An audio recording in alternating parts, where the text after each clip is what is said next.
All right, we're live on Star Wars Day. On Star Wars Day with Toby. So yeah, we were like pre-show trying to figure out what we were going to talk about today, and we decided we're going to do a bedrock to radical migration. So we're going to do the whole thing. And then he's going to comment and basically shit on me as we go along. So it's going to be great. Yeah, I'm just here to troll you. I'm just here to troll you. Yeah, exactly. It's like old school. Like, so we're going to go right away. Like, switch to this. Oh, yeah, look at that. All right. So we're doing completely blind. So it's going to be whatever happens, whatever bugs. So the whole point is to just show. I love doing these because I want to practice doing them because I want to talk with Joost at WordCamp Europe and just as a developer. So I was there for the CloudFest like hackathon, and he wrote a post like, you know, everybody knows me as like Party Carl, and then everybody knows Joost as like basically Business Joost, but like we're both coders. And I was like, oh, I should show him like how easy it is to do like projects and things like that with Ymir. So yeah, well, I don't even think you've ever seen this, Toby. Like you've never seen the full flow, right? No, I don't think I have. But I mean, like to your point, is it like so many engineers should be using Ymir, like the ones that care about CI/CD and like deployments and like uptime and all these things. Like it's so easy to do, right? Yeah, I know. Like the clients I have, they love it. It's just fine. It's, you know, my forever problem, as you know, is marketing. So, but the ones that do switch, they're like super happy. They're like, we have a common consulting client, and they tell me like, oh, I've never slept better since I've switched to Ymir. Basically, like they do e-commerce. And because the only downtime you have is if AWS goes down, and if that happens, I mean, the whole internet's down, so, right? You know? Yeah. That was the last major outage that happened. It was like 2 years ago, and Vercel was down. So I was like, yeah, if Vercel can't deal with this, then there's just no way that this is going to happen. So when you that was AWS, right? Sorry. Everything in Vercel, I think, is in AWS anyway. Yeah, everything's AWS in Vercel.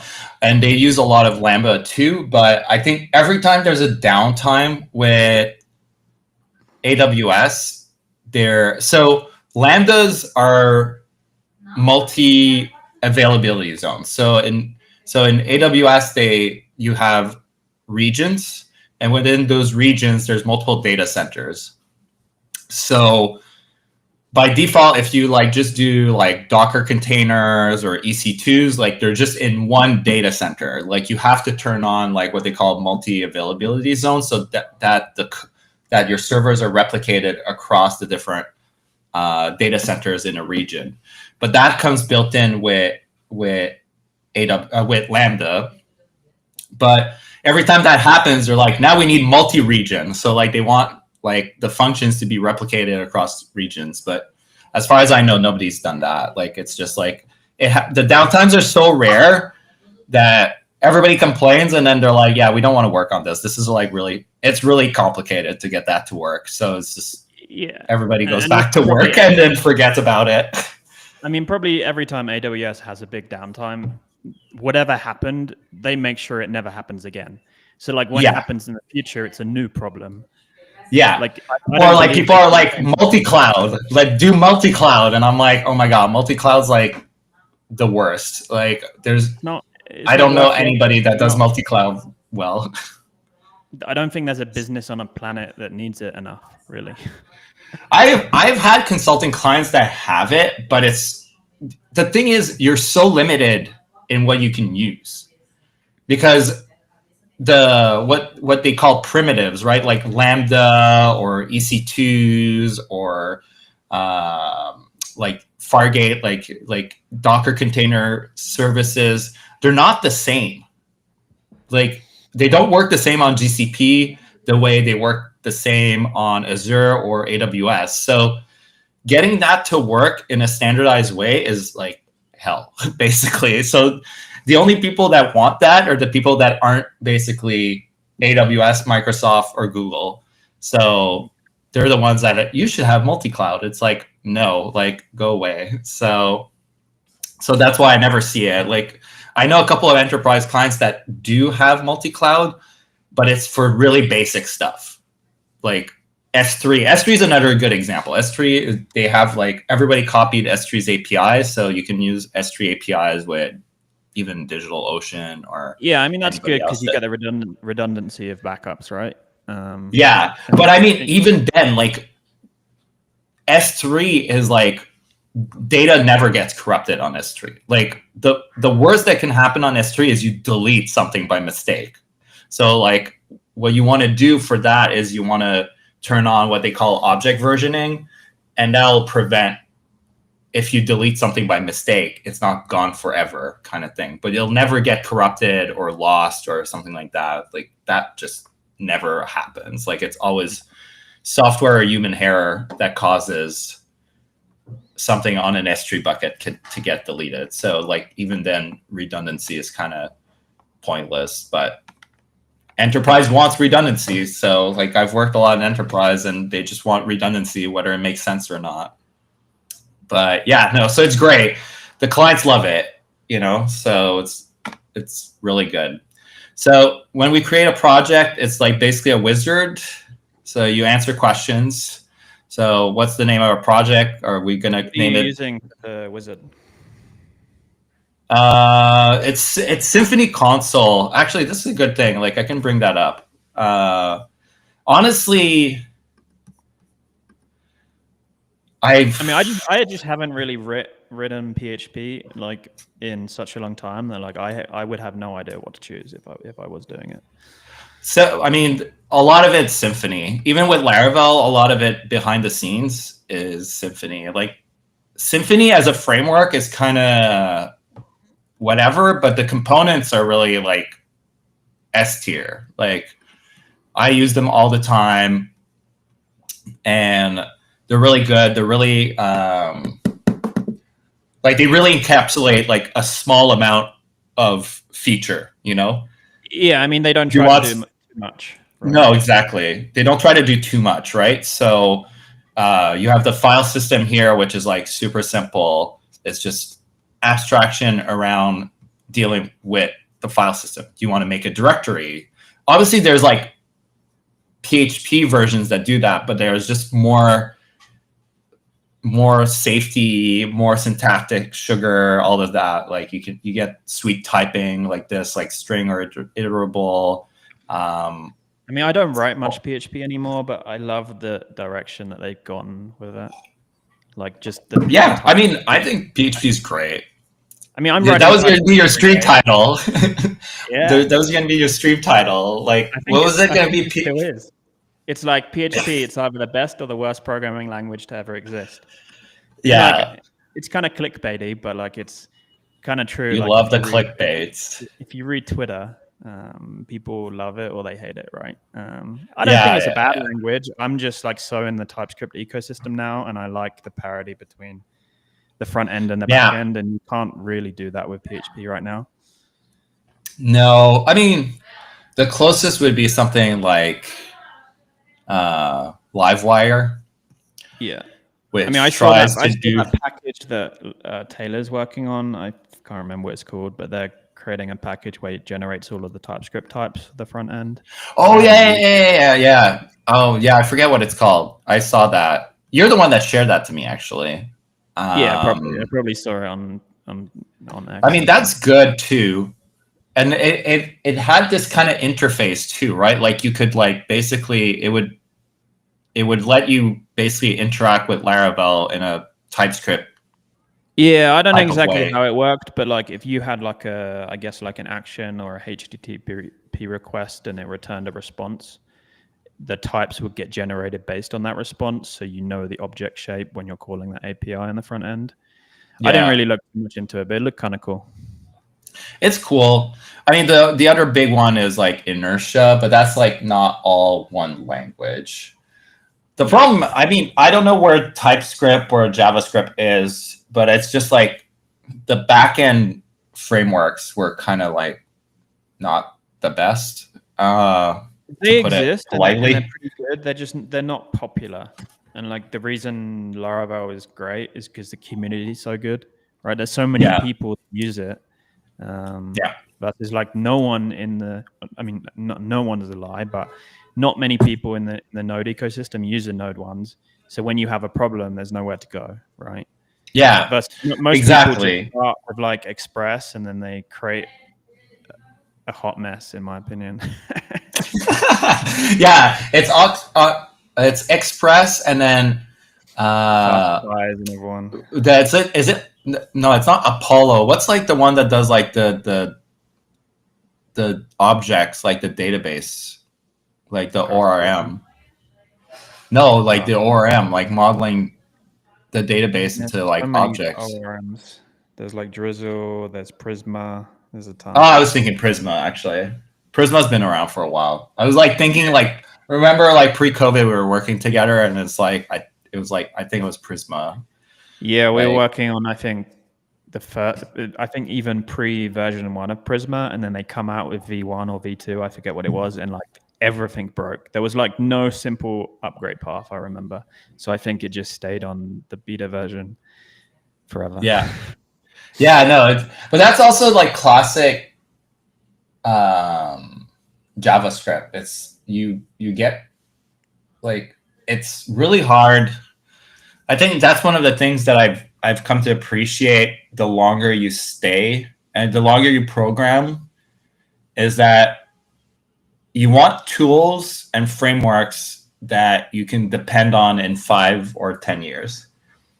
You know? Yeah, and the thing with the Node ecosystem is that you have to keep everything up to date. Like I've worked on so many projects where like no one ever updates dependencies, and then they decide they need to update one, and you can't update one without updating the rest of them because they're all interlinked, and it takes days to sometimes update these things. Yeah. PHP Yeah, exactly. has always been easier.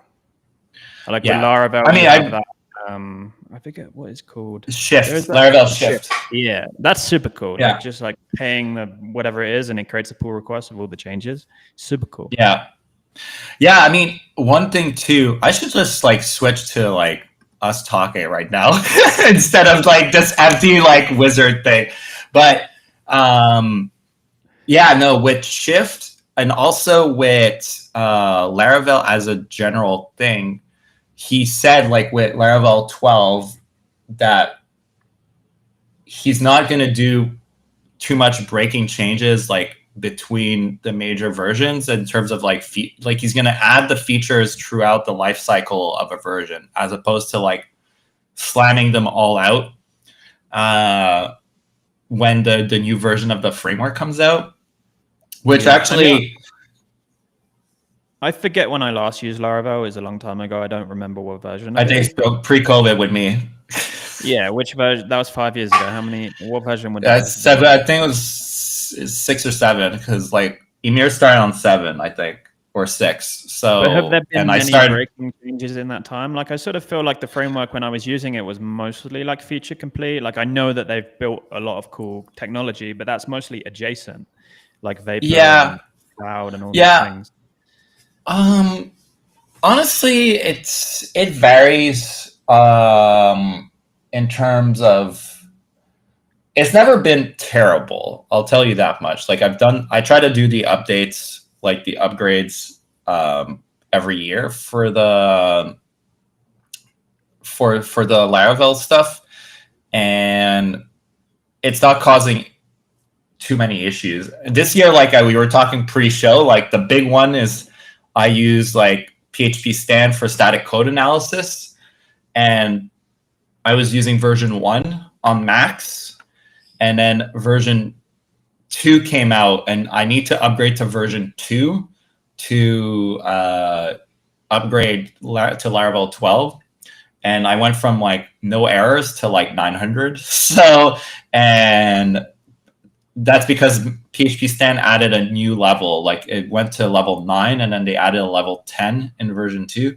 And I think the big difference is it doesn't allow for mixed types anymore. and the Ymir code definitely has mixed types in it. Actually, do you think that's something that you could get like Ada or something to solve a lot of those problems for you, or it's more like you have to review them all yourself?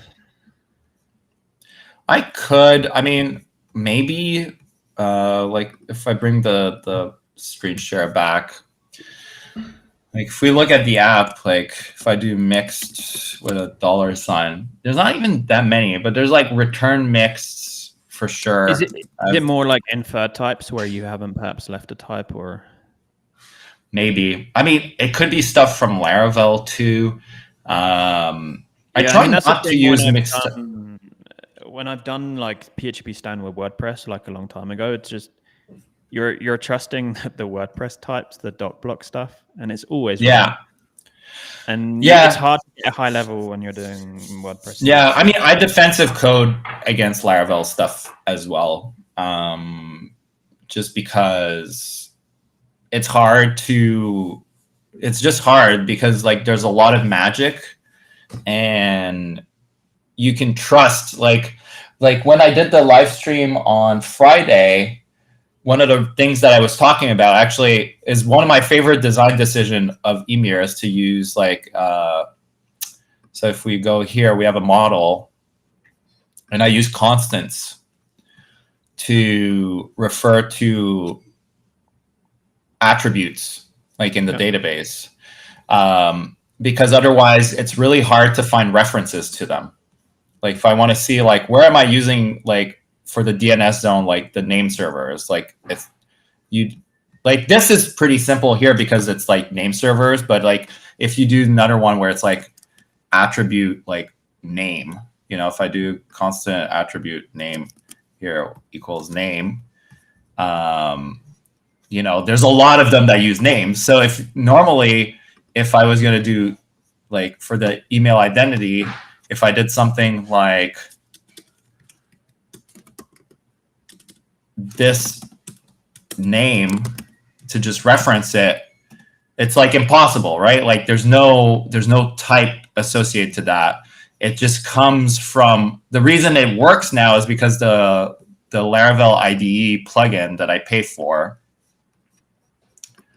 creates all this pseudocode, like this magical pseudocode to like so that the IDE knows, and you can do find usage and things like that. But normally it's impossible to do that. Is a string because it's a string in the database, presumably, right?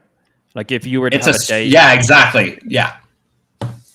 It knows it's a string because it's a string in the database. It just inferred it, right? Like it's ID, helper, models, blah, blah, blah, blah, blah, blah, blah, blah, blah, blah, blah here.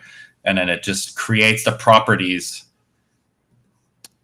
for you. And even like a carbon instance. That's cool. Yeah, it's cool, but it's magic as fuck, basically. Like it's like there's just nothing, right? So yeah, I mean, I'm guessing that PHP stand does not understand that magic. No, it doesn't. One, it doesn't. Two, it's just this only works in PHP Storm, right?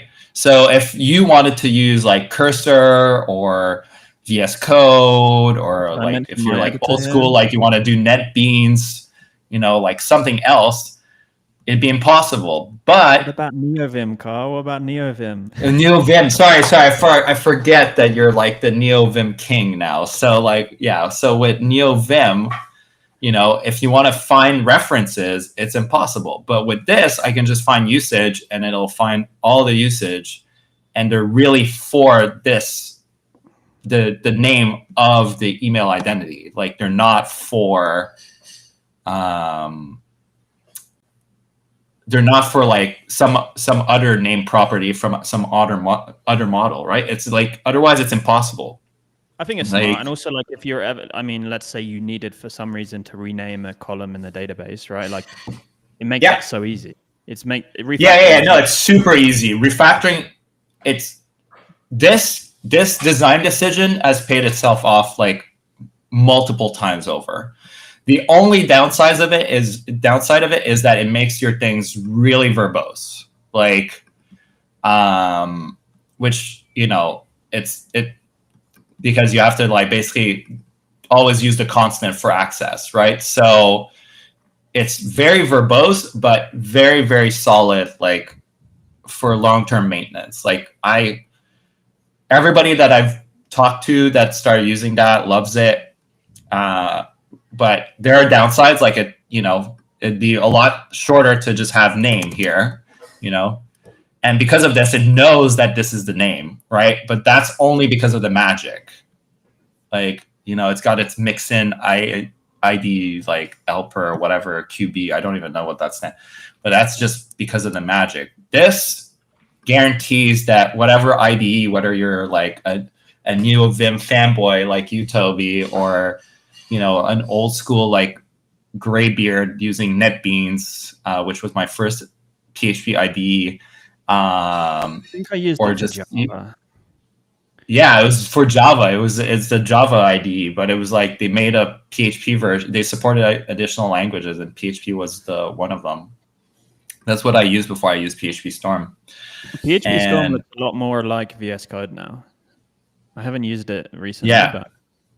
Yeah, it looks a lot. I mean, but exactly, if you want to use VS Code, like it's just finding usage is a universal feature of all IDEs. Like they all know how to do this. There's nothing crazy. There's no need for any sort of magical files to be created that the IDE parses to just figure it out. Like it literally is super easy. But like I said, you get super long, especially when I do. That's not ideal, but I do like some crazy chaining sometimes, like 1, 2, 3 levels deep. So the code definitely has some N+1 issues in it. Like if you do, I think I have it somewhere in my like commented out stuff. Wait, service. It's in providers, app service provider. Yeah, if like, there's like accessing missing characters. There's another one for, anyways, there's one where you can like basically the application like breaks if you do an N+1 error, like definitely does N+1 errors. But the thing is, we were talking just about that in a second ago. I mean, that's in the refactoring stuff that I want to do, but there's now you can do stuff like has many, and then you can do chaperone, I think it's called. Yeah. So they added this thing called chaperone. We were talking, right? They now add features during the release cycle.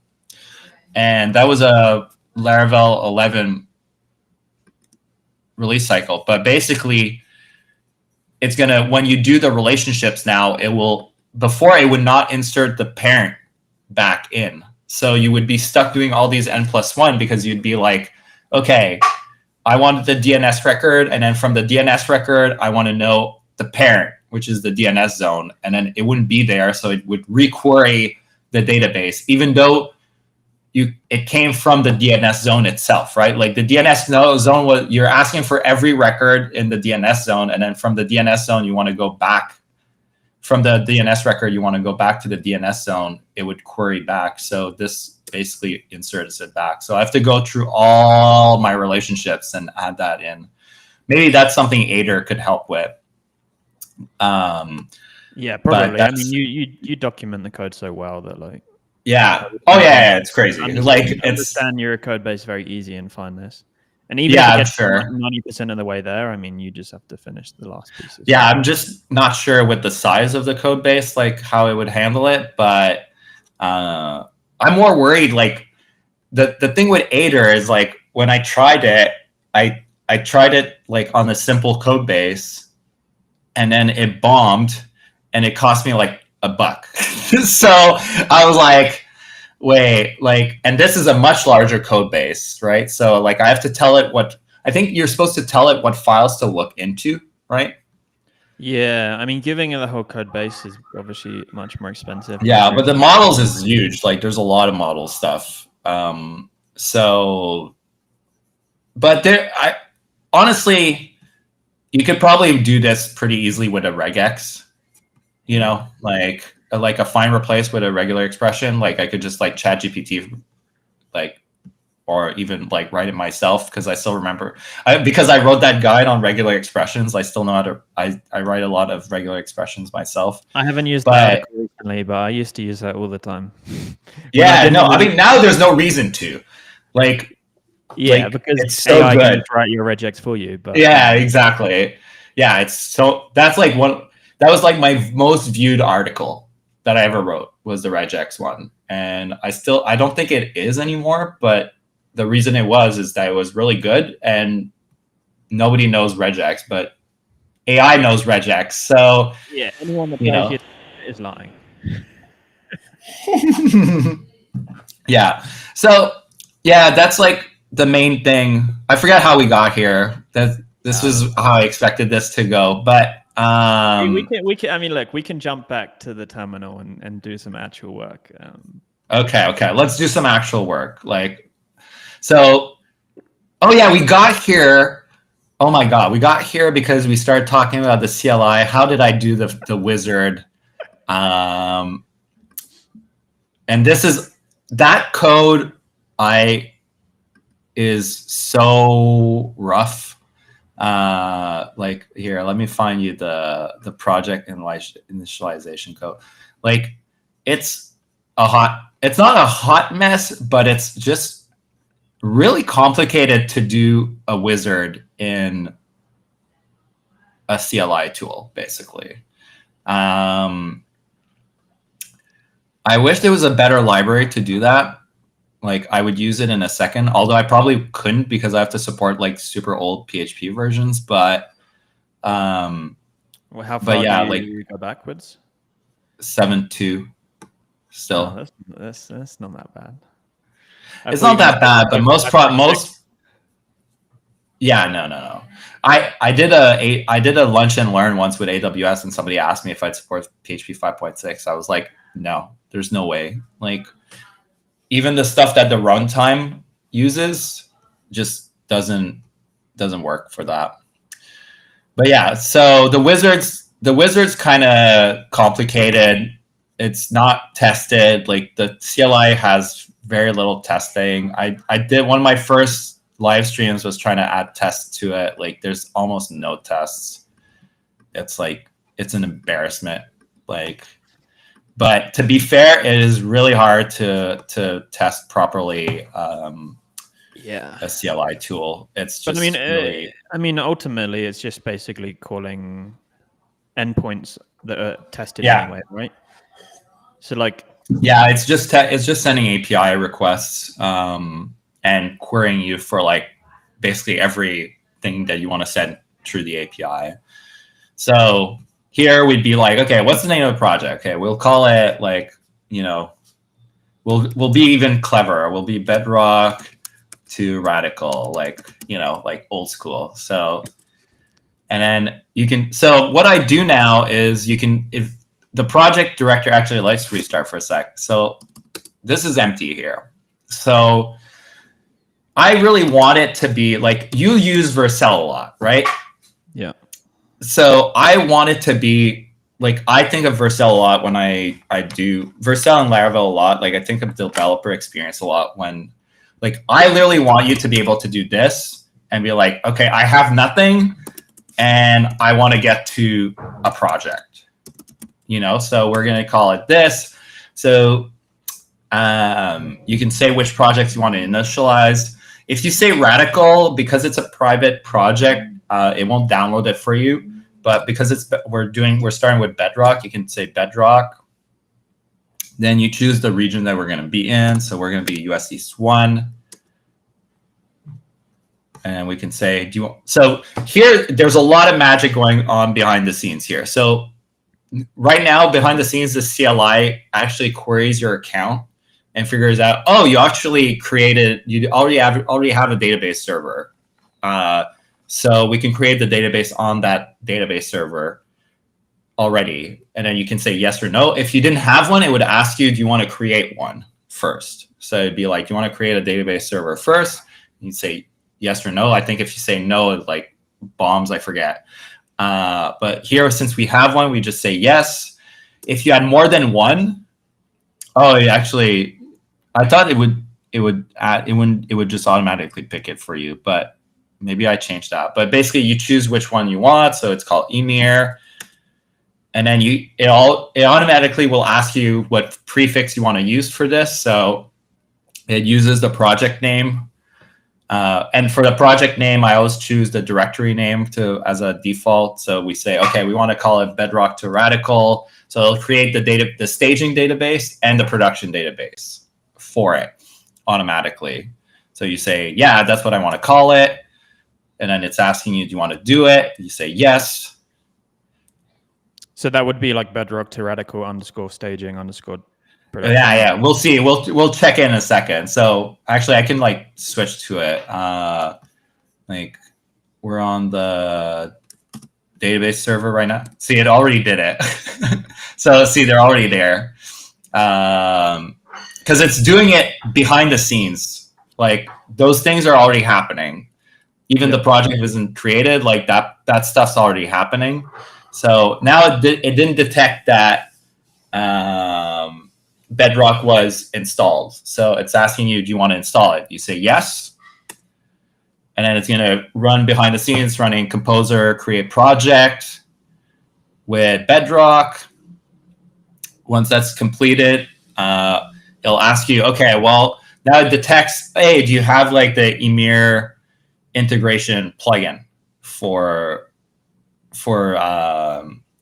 WordPress? It doesn't detect it, so now it's like, do you want to install it? You say yes, so it's going to do Composer require behind the scene, and now it's installed. Now the next step is whether you want to use container image deployment. That's the default now. So you can before Lambda, you had to compress everything into a zip file and ship it up. That was always way more complicated. They came out with supporting Docker images, and it's just flat out better. So that's the default.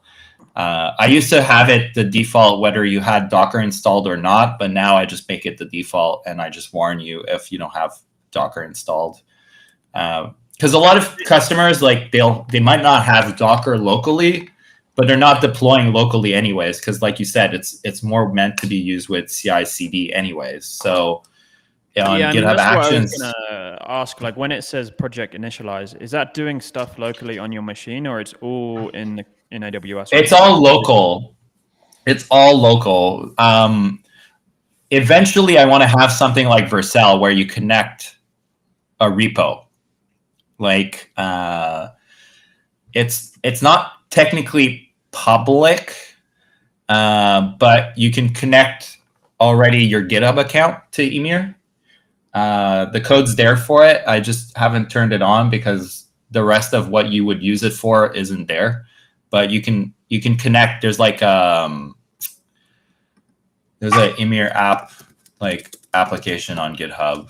Like if I go here, and that would just handle like if I made a push to the main branch or whatever, then it would just handle everything on my behalf. Or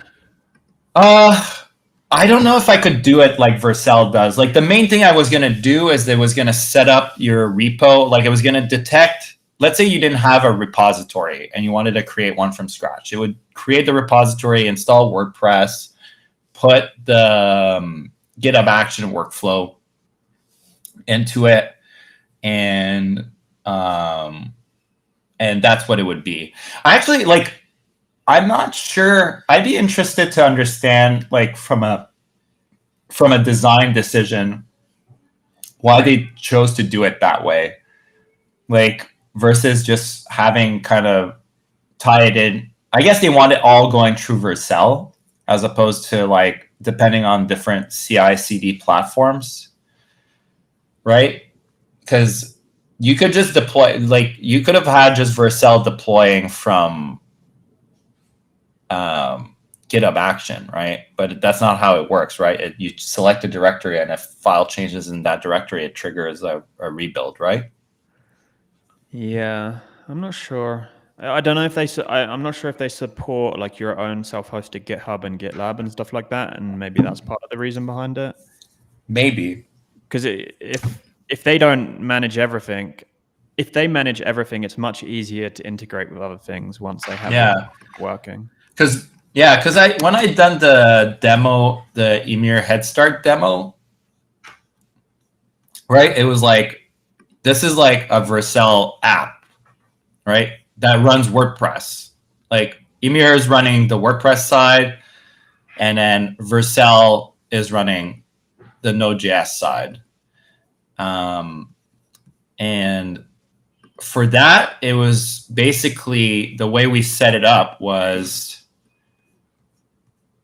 you had the WordPress part that was done via GitHub workflows. And then the Head Start part would just be connected directly to Vercel. So if any code changed in the Head Start part, it would deploy automatically via Vercel.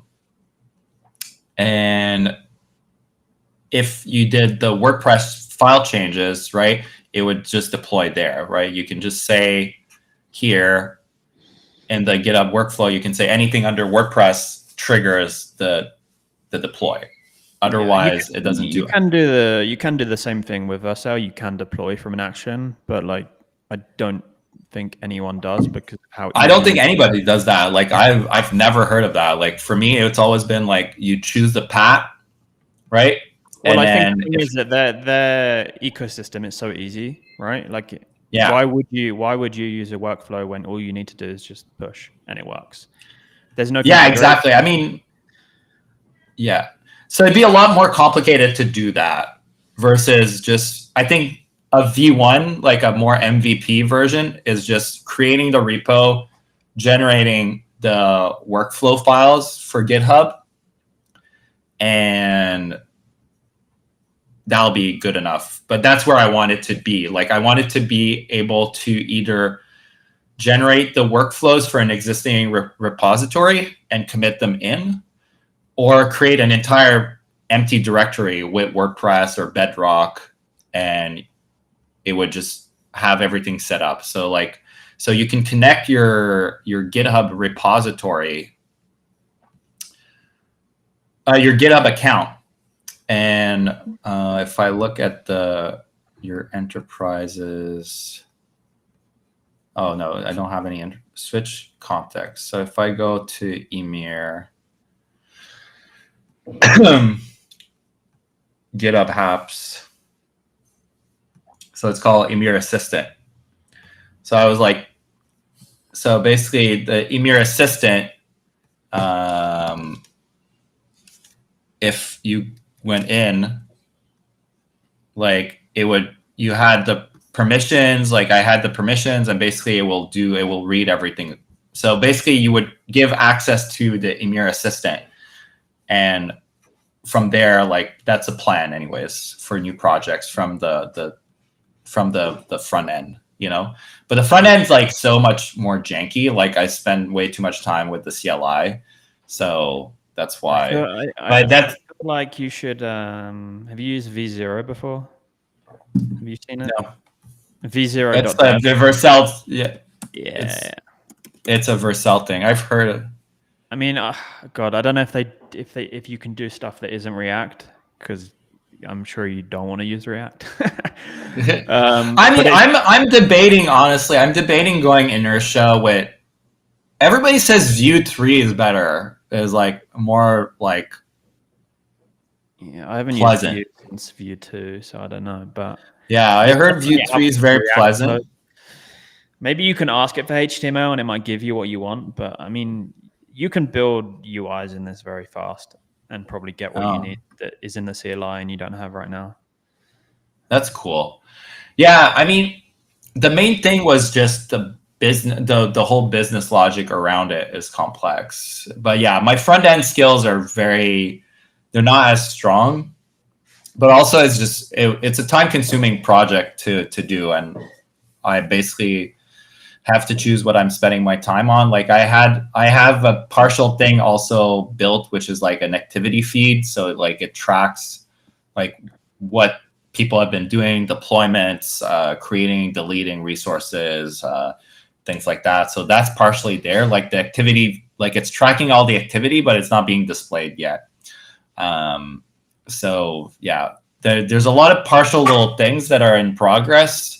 and then I get distracted, or basically some other priority I feel comes up and I move away from it. But I definitely want to have something where you create the project from the back end. Like Laravel Vapor has that, and I think that's really good. I think developers prefer that to CLI tools. I think I'm just an old boomer dev, so I mean, that's why. I prefer CLI tools, but I'm not sure I'm a good person to refer to. Yeah, exactly.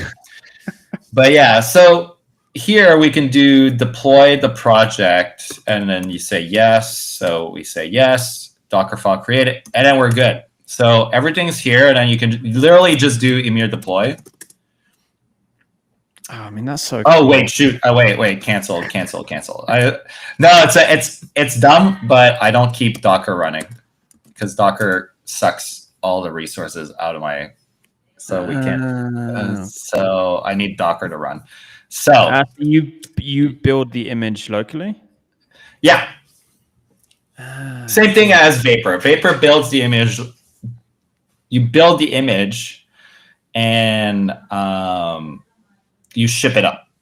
So if you're in your CI/CD, yeah, I was about to ask. The workflows, they build the images instead when you use GitHub. Yeah, exactly. So that's why if you want to do, if you don't want to have Docker installed, that's not a problem because Docker is installed in GitHub Actions, right? So it's not a problem to do that. But yeah, because you work with a lot of people that probably have a mediocre PC or a Mac or whatever, and Docker just is slow. Or Windows.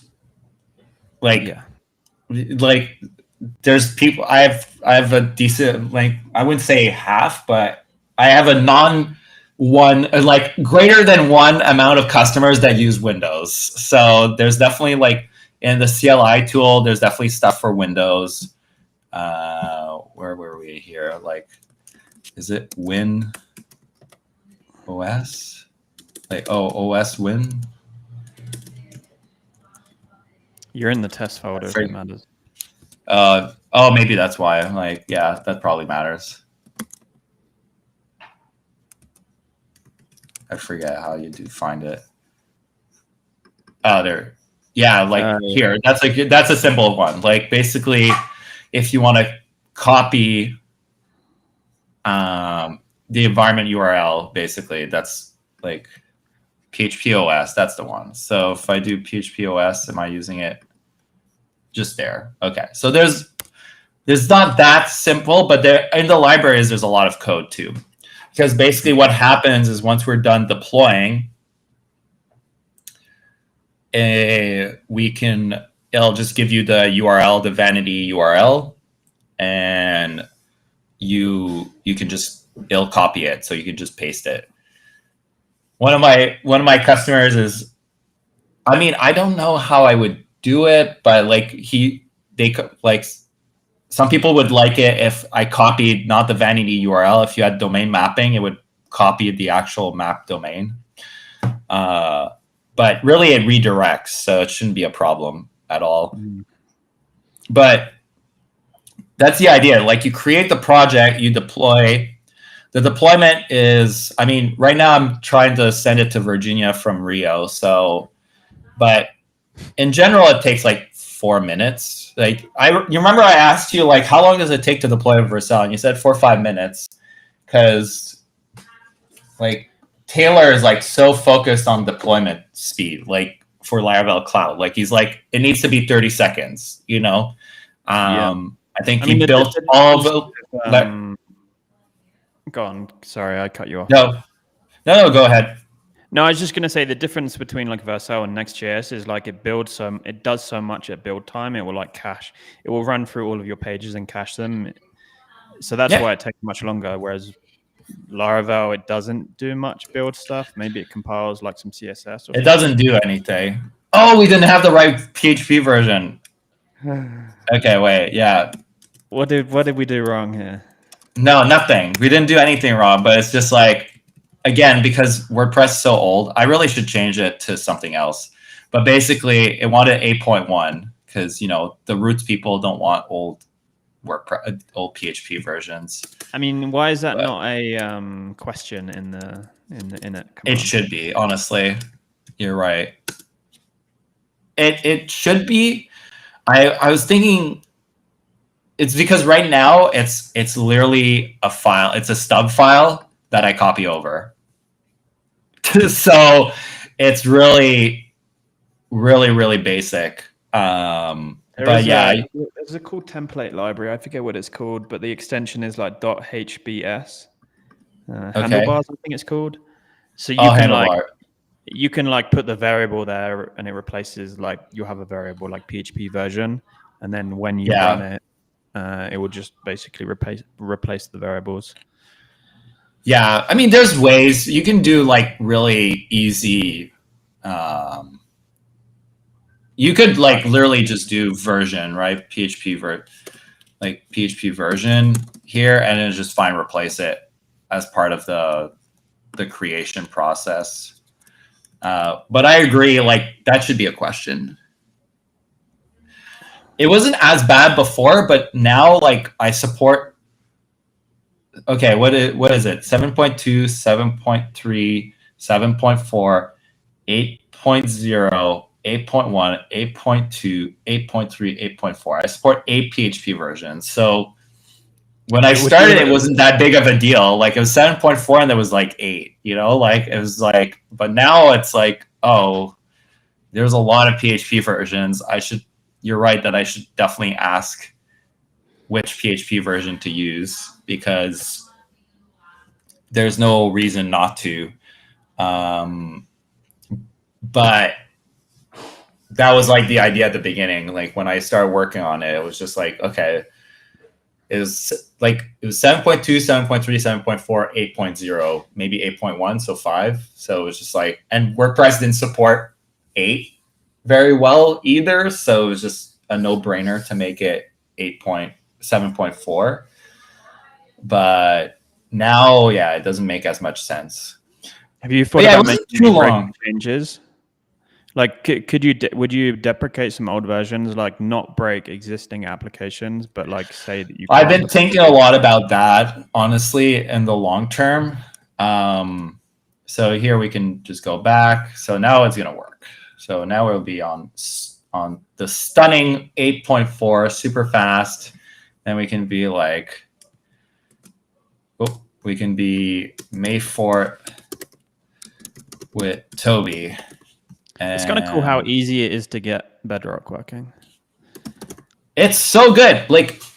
If you we talked a lot, right? But honestly, it says it took 11 minutes to do the whole the whole. Yeah, but we're live streaming. We're trying. We're live streaming and cheating, talking. But honestly, it takes what?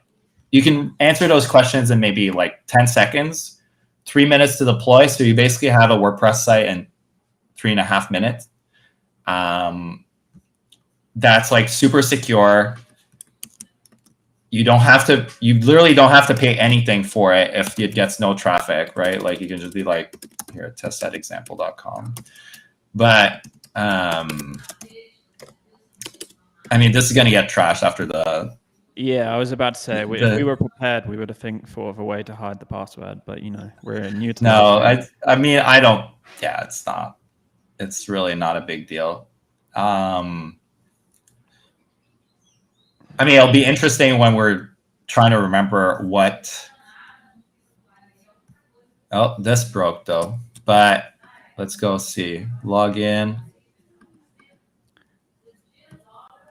Yeah, so there we go. We have made a fort with Toby. And we can just go WP admin, Toby, paste the password. I'm going to cheat and we're going to put in the private chat, right there, so everybody can see it and copy it. But, just so I don't lose it. But there you go. We're on WordPress. You have your posts. You can do hello world. Do these sites get indexed on this vanity domain, or are there no index? No, they automatically don't. If we go back, Bedrock disables it, but I also disable it. So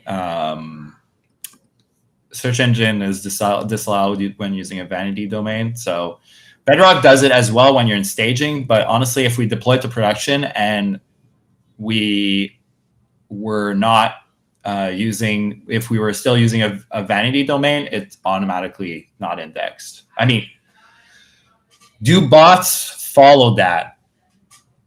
No. Like that's the big. I don't know if you're following a lot of what's happening with like the bots for the AI companies, but like they're brutal, like brutal. Like they do not respect anything, and a lot of hosting providers are basically scrambling to block them. That's why like Cloudflare had the maze. You remember like Cloudflare came out with like this maze thing for AI bots?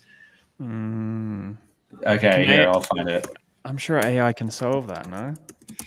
I know that I saw recently. I mean, it sounds like a race, an AI race, but yeah, it's here, declare your AI dependence with a single, it's like a maze, I think. Oh no, it's like AI maze. Oh, this trap misbehaving bots in an AI labyrinth.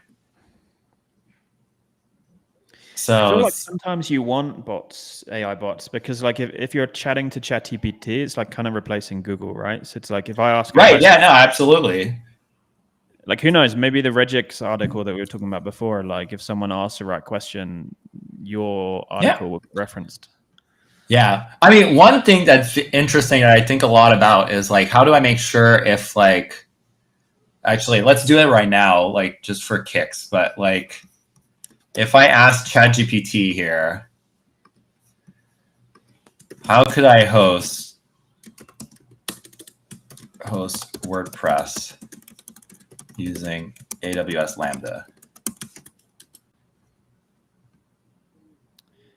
Now, I don't know if I should because like it has memories and stuff, right? So yeah, that's true. I mean, while you're doing that, I'll ask it myself on my screen, and I don't think I've ever. How can I host? Wow, the UI is broken. Like it's just a black screen. Searching. So they mentioned Bref. Yeah, Bref as well. But Bref doesn't support it. Like I know it because Matsur, whenever somebody asks about WordPress, he just like sends them to me. So serverless framework as well, and the serverless framework for me has never worked very well. Yeah, it did not mention Ymir, but it did. No, exactly. But that's like one of the things I think about. I mean, I'm sure there are ways. I know nothing about SEO, but I'm sure there's ways to SEO ChatGPT in some way. I mean, that to me is like the real critical thing that I would spend a lot of time thinking about is like, how do I make sure that they know, like the AIs know about that? We can try with Gemini. Like, I mean, ChatGPT does know what Ymir is when I asked a follow-up question, and I'm pretty sure I've never asked about it before. Yeah, I mean, it's hard, right? Like, I don't know, like, what question did you ask it? I asked the same question to you. How can I host WordPress with AWS Lambda? And its first answer was hosting WordPress on AWS Lambda is not recommended. Oh my God. WordPress works. But like, I mean, yeah, not wrong, but it's like, still but like weird. you've solved all of those problems, right? So yeah, I've solved a lot of them. How can I host WordPress with AWS Lambda?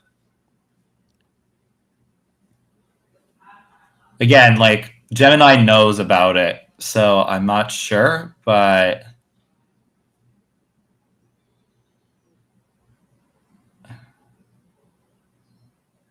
I've never seen, because I've been playing around with Gemini to see, because my friends really like.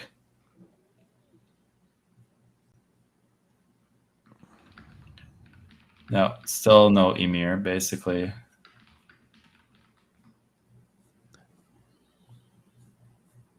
Let me ask a follow-up question.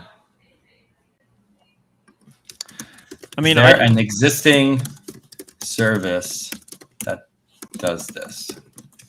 I just asked Claude, and it said it gave me Pantheon, 10up, and StackPath, whoever they are. Oh, StackPath's like a, oh my god, I haven't heard from them in a little bit, but they're like a CDN. So kind of like Statmatic. Yeah. What is happening here? I broke it. I literally broke Gemini. Like, I'm like, oh, this must be like. Oh, look at that! It's like it has like a Google search results query. It is somewhere in there. It's just like it's like it's good, but it's like it's. I broke it. Like. Oh man. I broke Gemini. But yeah, it's cool here that it does all the sources and stuff, so that's like great. But you'll get there. I think I broke it. Like, I don't know. It's like busted. Yeah, so I think a lot about that. How do I get Ymir to be an answer? Not that people are gonna ask about that, but yeah, I mean, really, you want to get to the point where it's like, how is the best way to host WordPress, right? But that's a really yeah, and people spend a lot of money on that. Yeah. All right. So what's next for us to do to work on Radical? Okay. So after I'm done choking on my Coke Zero, I wanted to try something actually. So here's the thing I never worked on is the image block. Like, I always tell people use the media library thing and not the upload, but because I'm pretty sure the upload would be broken. But I worked with a customer this week and it worked. So I'm really curious now about whether it works. But it seems to work. So I'm really happy about that because I thought I would have to rewrite the image block. I might still have to rewrite the image block for some reason, but we'll see if it actually works, because that was like one of the things where I was like, I mean, here it's spinning forever, so I'm not 100% convinced that works. Most of my customers don't use Gutenberg, so yeah, service unavailable. Yeah, okay. So I don't know how it worked for him. I mean, everything that you built before was for Backbone stuff, right? And I don't think any of that. Yeah, but it did upload it. So it uploaded it, but it couldn't insert it in. So we're partially there. But yeah, part of some of the stuff that I wrote was like for Backbone. So if I do like stay on page, so we can save. But yeah, it's all in the media library. So if I want to add a media file. But see, I think it's broken again for this. Like, yeah, it's broke. I noticed that recently. Like, this doesn't work as well. Like, most of my customers don't use like the media library like the standard way. Like, they just upload images with the extension. But something broke here, like in one of the releases. That can be a live stream for another time, actually, to figure out what happened here. JS handlers. Clipboard JS not defined. So that might be the issue. But yeah, I had to rewrite part of the media library. But yeah, so we have images, we have stuff. So let's do migrating to Radical. So I'm going to just open in VS Code. Sorry, still no Vim. One day, I promise you, I'll convince you. Oh, yeah, you'll convince me one day. Whoop, I didn't want to do full screen for that. So let's do this. Let's bring it in. So we have Radical somewhere. Okay.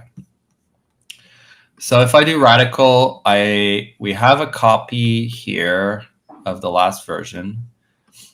So I'm trying to figure out how I would do the migration for this. So what I'm thinking is we want to copy almost everything in. The big one's going to be the composer.json. Like, we need to merge those two in.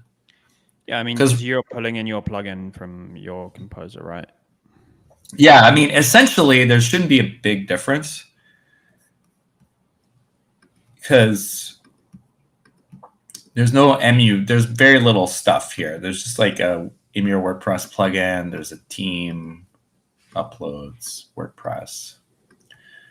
So I'm trying to think how I would do this because I'm going to have to do it this week anyways. So this would be the app. So app Bedrock. Yeah, I think the Bedrock config is the current config folder. Yeah, I think we can do all of this. Resources, roots, team, JSON, invite. So if I do copy and paste, because I'm really that good. I'm like the best. I mean, like, I have to admit, it does trigger me a bit that you didn't press Command C on your keyboard. I'm like, I believe that will. We're gonna just really. I'm gonna be super janky. Like people think I'm like a super good programmer, and then they're gonna see this and be like, I'm never hiring you ever again, basically. Well, the kind of challenge is that you don't have this site running locally, so we kind of just have to push and hope for the best at this point, right? Yeah, I mean, that's half the fun, right? So we have here, we're going to do open with Visual Studio Code. Cool. Okay, so this is the radical code. I'm just going to copy it. And we're just going to do the Ymir plugin stuff after. We can just do actually. So Ymir has like, there's a couple of things we're going to need to do that I don't remember how to do offhand. So we're going to just, but basically Ymir has commands for everything. Like these are all the commands that the CLI tool has. So you can do, for projects, you can manually trigger the integration. So redeploy init, trying to figure out where. Oh, install integration. There we go. It's at the top. So you can do Ymir install integration. Actually, one of the things that oh my God, I think I fucked up badly here, actually. Like, can I? Oh no! I deleted the config file. Okay, no, wait. Replace. Stop. Let me look real quick. Like the environment variables or which? Oh no, we kept that. Okay, that's on. This is the Bedrock to radical. Because like the thing we need to change is we need to say it's radical here. Like that's one of the things we need to do. Oh, you're about to get your 1000th ID. You're at 995. Yeah, I know. Also, I think I did it all wrong. I think I copied, I don't know. I'm trying to figure out what I did, but this is not up to date. Like composer, this is the radical composer, but we didn't, like all the web stuff is not there. So like I definitely messed up in some way. Reveal in Finder. Okay. Yeah, so see, I did like something wrong, but hopefully like the good thing is I didn't overwrite important stuff. So basically we'll just copy. Okay, wait. Control C and then Control V just for you, Toby. Replace all, apply to all, replace all. Like we're going. Okay. I have no idea what I should keep here. The roots resources web is definitely, we don't want this anymore. Move to trash. Test storage. And it's app was the old one. No, app is with Bedrock. It's config. Config changed. No, config's here. Oh, we overwrote it. Okay, the old config's Yeah, not. I think Yeah. Okay. previously the config folder has like the Yeah. development.php, production.php. Yeah. Yeah. So here we do install integration. See, it's so now this is cool actually because Radical needs two things actually. It actually needs the WordPress plugin, but it actually also needs the Laravel bridge that I started building, which it didn't like. With all the dependencies.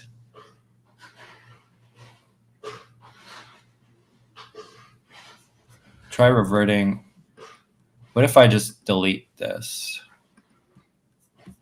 This is the best, actually. I love that like nothing's working. I mean, we're learning, right? We're learning, but also like it's just like all I want is to just figure out what's not working well, what's not. Obviously, migrating from like Bedrock to Radical is not the best thing to do in the first place. Like for most people, like especially we're doing it without having any sort of version control to see what files we changed. Like we're just like flat out going. Okay, let's look real quick because I thought like deleted the lock would do it, but let's don't save. What was the error saying? I didn't even get time to read it. It doesn't like that there's Illuminate support for like there's a conflict, but I don't know why you want Laravel bridge like 2.1 because it's like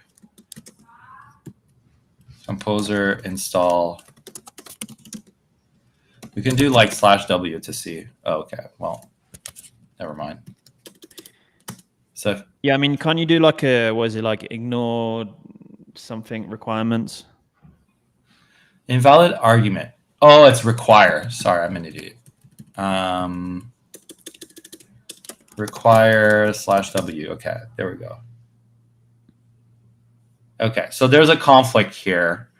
Laravel bridge is satisfiable by blah, blah, blah, blah, blah.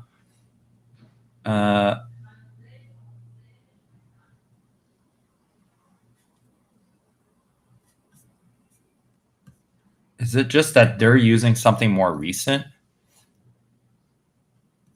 Like Blade UI, Roots, Acorn. Yeah, I think all of the Laravel packages come from Acorn. No, not A. I forget. Yeah, they come from Acorn. So it's like Roots, Acorn, and then if we look at the composer JSON here, they want. Oh, it's all 12. Of course, it's all fucking 12. Okay, Toby, we're doing a release of the Laravel bridge. Let's go. So, Laravel bridge, this window. Production on Sunday, huh?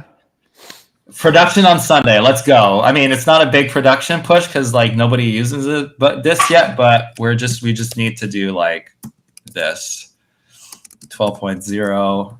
I mean, this is what's breaking. Because when I built this together, like Laravel 12 wasn't out yet, and it was like not version 2 of Radical that I was using, because version 2 of Radical came out in March, and I finished this like in February or something like that. So, is there any other Symfony file system? 7 is fine. Orchestra test bench would have to have one more version as well, 10. And then for CI, we want to add 8.4.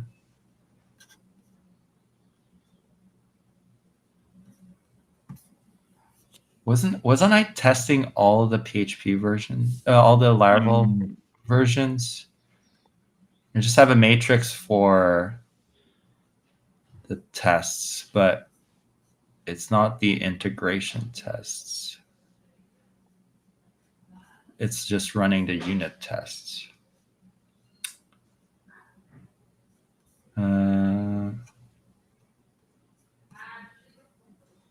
Okay. Well, doesn't look like I'm testing all the PHP versions, but I'm pretty sure Orchestra test bench needs another version. Jeez. GitHub Orchestra test bench. I always forget they're not synced like the version. Okay, it's 10. So, okay, perfect. So we're good. So I think that's it. 12, 12, 10. CS Fixer, we don't give a shit. PHP Sand 2, I'm on 11. I'm on version 1. PHP Copy Mess Detector. Cool. Okay, so let's go. We're deploying on Sunday. Deploying on the weekend. So Ymir, Laravel Bridge.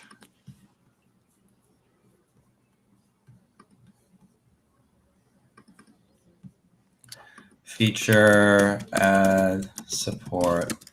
You need to update the log file, or you don't need to because it's a package? No, not for library. You shouldn't have a log file for libraries. The only PHP, the only Ymir code that has log files is the runtime, because the runtime, I'm literally building it, right? So I need it to be very specific, like package versions, so that like I know that when I'm rebuilding it, like it's always going to use the same package versions unless I'm upgrading them. And the Laravel application, because that's the application. All the other libraries, the plugin, the CLI tool, all of that doesn't have log files, because the log file, you don't want to have that for libraries as a general rule. Yeah, it's really about products. So this will cause us to have a new. We should have like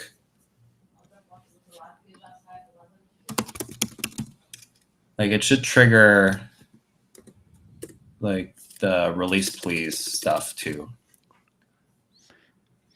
So actions, let's look. So continuous. So it didn't create a release.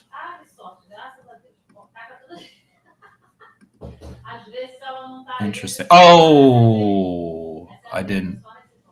Okay, wait. This is supposed to be closed.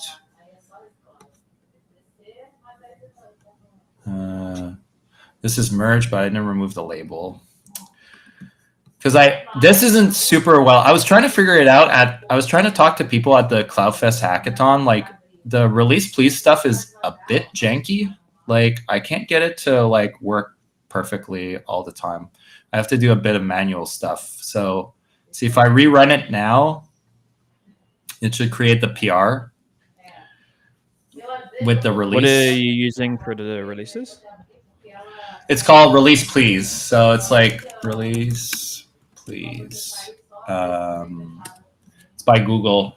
It's like basically a tool to create, those like change logs automatically, like using conventional commits. So here I have like a change log for version 0.1 initial commit. Because initially that's like the first. See, the pull request is there now. So now it created a pull PR, and normally it could update like your versions and stuff like that. But all of my stuff is non-standard, so it's kind of like not working super well. But there's a manifest, and then it creates like add support for, and it knows to do like, because we're not on a point release, like it knows that a new feature, we haven't done like the first 1.0 release. It knows that a feature is just basically you just do 0.2. So now we can do, like, I don't have any version numbers in here. Like, I don't think there's, besides the, yeah, it doesn't have anything in here, project. So it's literally the only point where it knows this is there. So now you just do here, you come here, I do rebase and merge basically. There's somebody ringing a bell here. I don't know if you hear it, but it's like, I can wow, hear it's them. super loud. I don't know. Loud. It's loud. There's a church. There's a church behind, like behind my like where my Airbnb is. So I'm assuming it's the church because it is Sunday. So, but I do rebase and merge. And glad you rebased. Yes, rebase is the best. Like anybody, we've been over this. Like, if you don't rebase, you don't understand. You don't understand Git. Squashing is the worst thing you could ever do, I think. I mean, you should squash your stuff if it makes sense, but you should, even if you squash, you should still rebase the PR. Like, you should squash your commits inside the PR branch and fix them up, and then you rebase and you merge because you want a linear history. So now we have this. I have to manually do the tags for that. So again, it's not fully automated, but it's not the worst, he said. But it's good enough. Like having a changelog is really nice. And it automates a lot of that process for me. So I think I've worked on so many projects where they have a changelog and people just forget to update it, and just having that automated just makes that to me is way more important. Like, it's just having that automated. So now we're gonna have 2 tags. And okay, now if we try to do Ymir install integration, should work. Let's see. What's that command doing under the hood? Is it like It's just basically, let's bring up the CLI tool again. I refactored everything. That code is not janky. So like the project type stuff is like super nice and clean. So I created this like cool interface where, because I plan on supporting a lot of PHP projects. So there's basically all these functions. So for Radical, I have the build steps, and then if we want, we do install integration. So I have a wrapper around the Composer executable, and then it just does Composer require for both things. And that's, and is that in that there's another one. See, for installable project. See, I was telling you, like, not every project's installable. So Radical does not have installable project as a type, versus Bedrock does. And the installable project is like basically the only thing that you can do is you install. It'll install, get the installation message, and then you can check if your thing is eligible. So I would check. For Bedrock, because it's Composer kind of shits the bed if the directory is not empty. So that's what it checks. And then for WordPress, it checks if the CLI can get the version of WordPress. If it can't, then you can install it. Otherwise, return false. And so it's got really cool. That code, chef's kiss. Like, I spent a lot of time thinking about it. I'm super happy with it. Well, you're doing it for the future, right? To be able to. Yeah, I'm doing it for the future. Oh, yeah, exactly. Before it was like all in the project. It was like all in the initialized project stuff. It was all in there. So it was the function was even bigger because like you had all this stuff. Now it just has all the project types. You add them in, and then it tries to determine what the project type's going to be. And from there, it can like just run all the commands it needs to. Hey, it worked. We actually did something today, Toby. We actually like did something in public. So yeah, we copied some files and pasted them, and then ran a command. We pasted them, but we also we did a release. We did a release of the bridge. So we actually didn't do nothing. Now I would just want to be super crazy and just deploy it. Like, we already have 8.4. Like, I just want to white screen, you know. How does that So, work in Ymir? How do you debug things like when you have like 500 errors? whew, that's a good question. I mean, most of what I recommend is to use Query Monitor, at least in the WordPress space. But like, what if you have a 500 error and it loads nothing on the page? How would you go to debug it? So that doesn't happen very much. Like a 500 error, like in WordPress now has like basically like a critical error has happened or something like that. If it happens elsewhere, you're going to get an AWS error. So with WordPress, you can basically just say like, don't do that page. Like, show me the errors. You know, you can be in like debug mode, and it'll just show you the full error instead of saying like the usual like the usual stuff where it's basically you fuck. My girlfriend came and distracted me, and I lost fucking my track of what I was trying to say. I was asking sort of how you debug generally. Yeah, so Query Monitor is how I do it. You can do logging. So I have customers that use Wanalog. That is by Side, like the agency. So you have Wanalog. So you can do Wanalog into S3, or what I suggest now with. Like, Well, you learned about Axiom, right? You like from the last stream. So they log Wanalog into Axiom. So that gives you some sort of logging. Some people use New Relic, but it's not the best for that, honestly. It's just like it causes a lot of it's heavy. I think if you had unlimited money, I think probably Datadog works better, but I don't have unlimited money to like pay for Datadog. Like Datadog. Maybe you can partner with them. Think of yeah, I don't know, maybe like, but like Datadog pricing is like insane, basically. I mean, they say serverless monitoring starts at $5 per active function per month.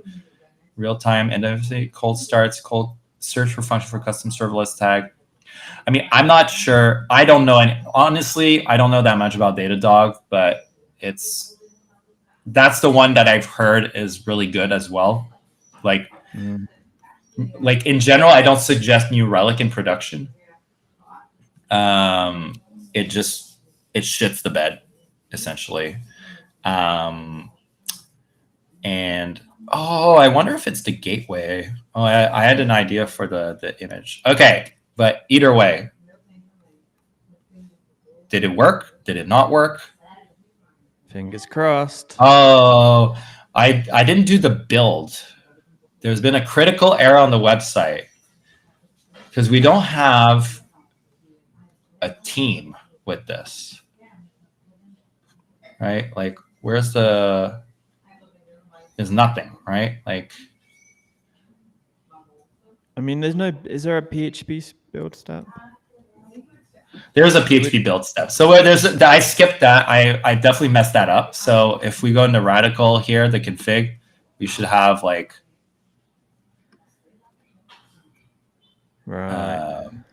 composer install, but that should still be in there from the bedrock. So it's got this one.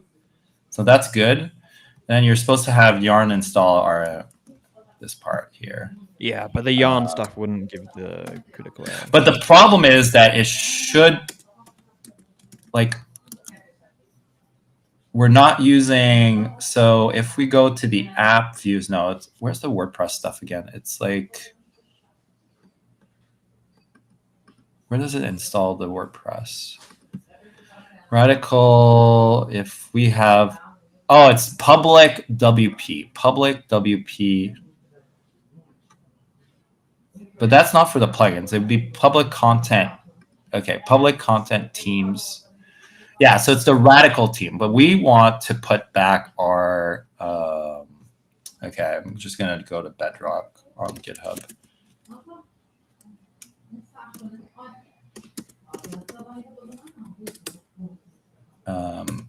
you want to put the team back. I think that's definitely going to be one of the issues because we just have the radical team now, and it's not liking that. WP packages. This. So you can do composer. Well, I mean, can you see WP admin right now, or that doesn't work? Probably. My guess is it'll probably work. We might need to log in again, but no. Okay. No. One thing we can do also is I can do Ymir. So there's Ymir. You can run WP-CLI commands. So we can do Ymir the user list, and then that usually surfaces the error because like CLI does not hide that stuff. So we'll know right away. It'll tell. That's usually like the easy way to figure out what the issue is. Boom.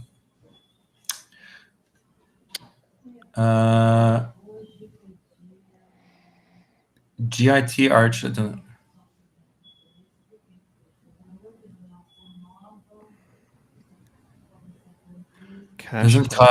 what the hell? Okay. PHP. Oh, that's a warning. On the absolute cache pat prefixes does not exist.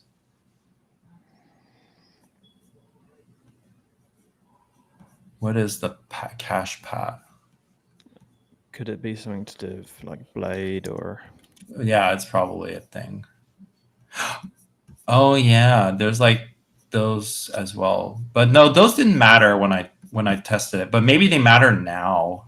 If we just do a search, you probably need to search in the vendor folder.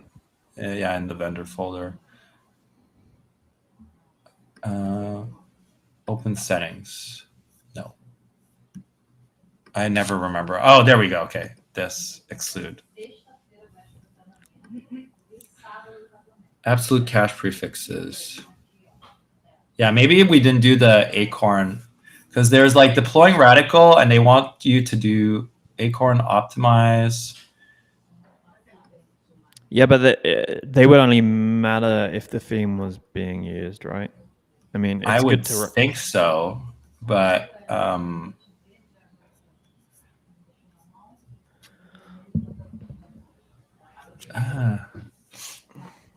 does not exist. Absolute cache prefixes.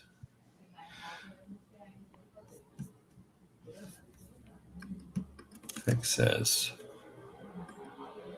This env normalized cache pat app event cache. What if we just ran that locally? I mean, I'm just gonna add this to the build and see what happens, honestly. Yeah, how does that work? When you run a build, does it like ignore certain files if you tell it to, or? Yeah, you can tell it to ignore stuff to copy. It doesn't really. It doesn't work in PHP and WordPress that much because it with Docker containers, because Docker containers just like do everything. So it's like we just copy everything into the Docker container. Like there's no point like cleaning up but you can exclude files for sure. Like, but see, like that's why here we do like RF like node modules, for example. Yeah, because you don't need them, and probably 5 No gigabytes in size. No, we'll see if this breaks or not. So now it's running all the build commands. So it's like should be doing like each of them. So if it doesn't like acorn cache, like web app cache.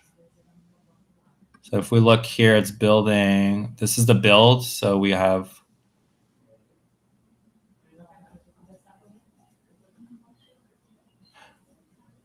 Oh, wait. I just realized something. the git in your file is like all busted. It's the old git in your file because we didn't copy that over. This is a .env thing. Yeah, I didn't like that. It's like, yeah, like when I built the radical stuff, it didn't need it. Like it just didn't need the optimize. I mean, that would be a post build command. Like there's post deploy commands that you can run with Vapor. I don't support that yet.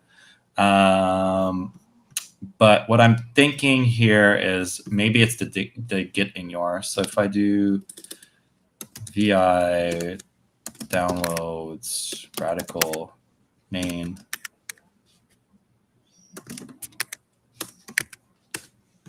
there, let's copy all of that.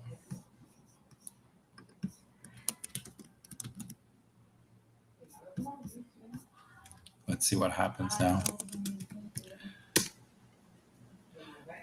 Because that's all I can think of at this point. Like it doesn't like the cache. The cache is missing, but that shouldn't be content. Is there any way for you to inspect the build Docker image? You can do a pause, so you can debug. There's a I'll just switch here, but if you do Ymir deploy help,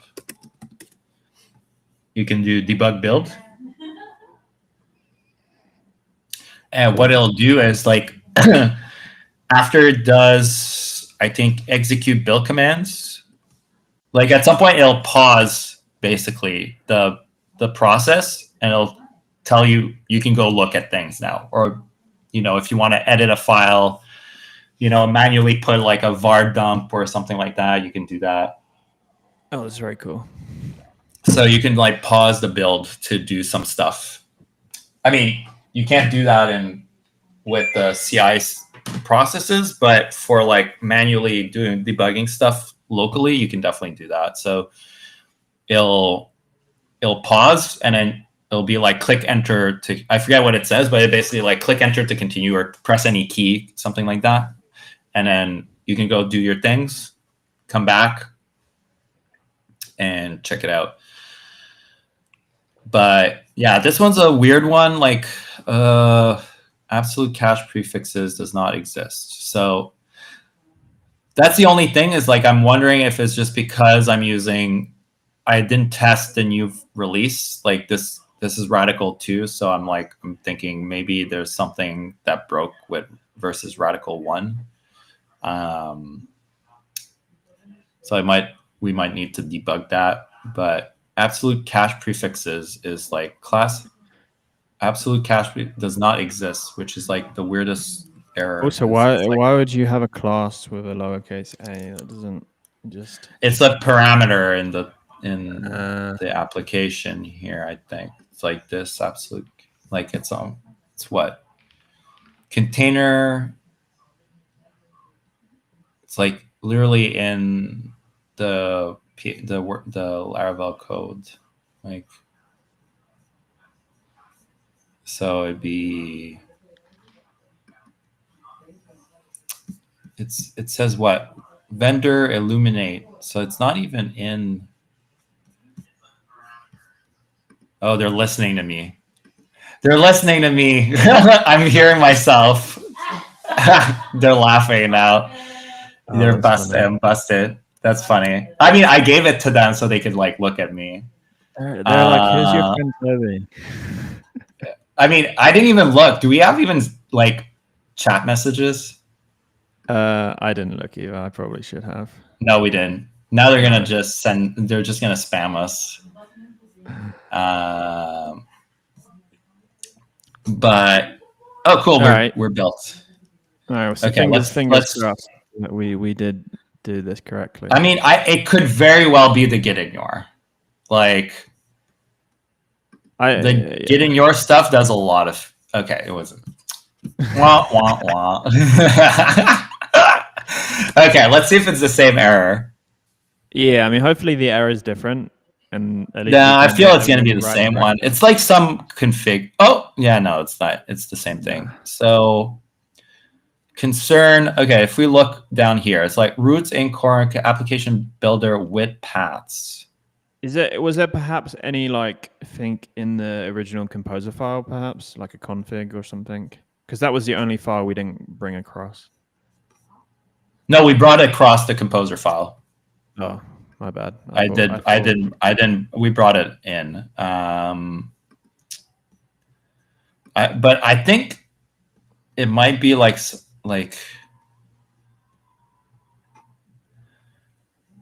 I think I'm wondering if cache.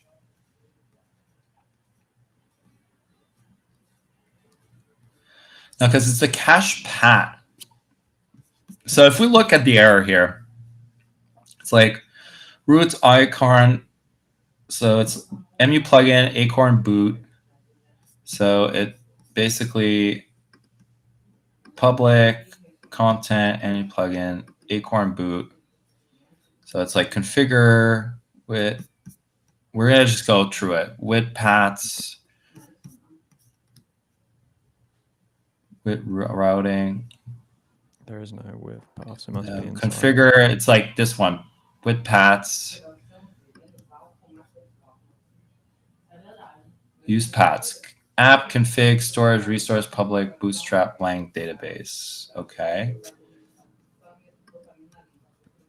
And do we need all of those database? Sorry, all of those folders. I don't know. I mean, I'm trying to like get it, keep it as normal as possible. So it does plus this default paths. Default paths has blah blah blah blah blah. It does this normalize application path. And yeah, so that must be error that 7. That must be. I mean, this might be it. So it's acorn key path. It's the environment variables. No. Yeah, it could be something. No, like if you go back to that file, the file we just had. Yeah, it's an environment variable. If it's no, wait. No, it's key. So it's key string upper path the path, and then container get. So normalize application path, and then it does container get. Where's the container part? Base path, like absolute. Oh, this absolute cache prefixes. This app. It's on line 75, right? Like line 75. Yeah, but so it does app. Yeah, but if we add the environment variable, wait, will we? On line 70, the env equals. It's that is if it's no. No, but you're right. It should be acorn cache path. That's why I'm wondering if there's something in Ymir that we need actually, and then if that's the case, then I'm not doing a deployment of Ymir on the weekend. I know that you did like this troll ass post about it, but like I'm just like not deploying on. I mean that was a trolling post, but I think it depends. There are reasons to deploy on Fridays and the weekends and like but it would be acorn cache path maybe. Like what's the path that it's trying to do? So this is what file is this? Roots acorn configuration concerns path. You know what?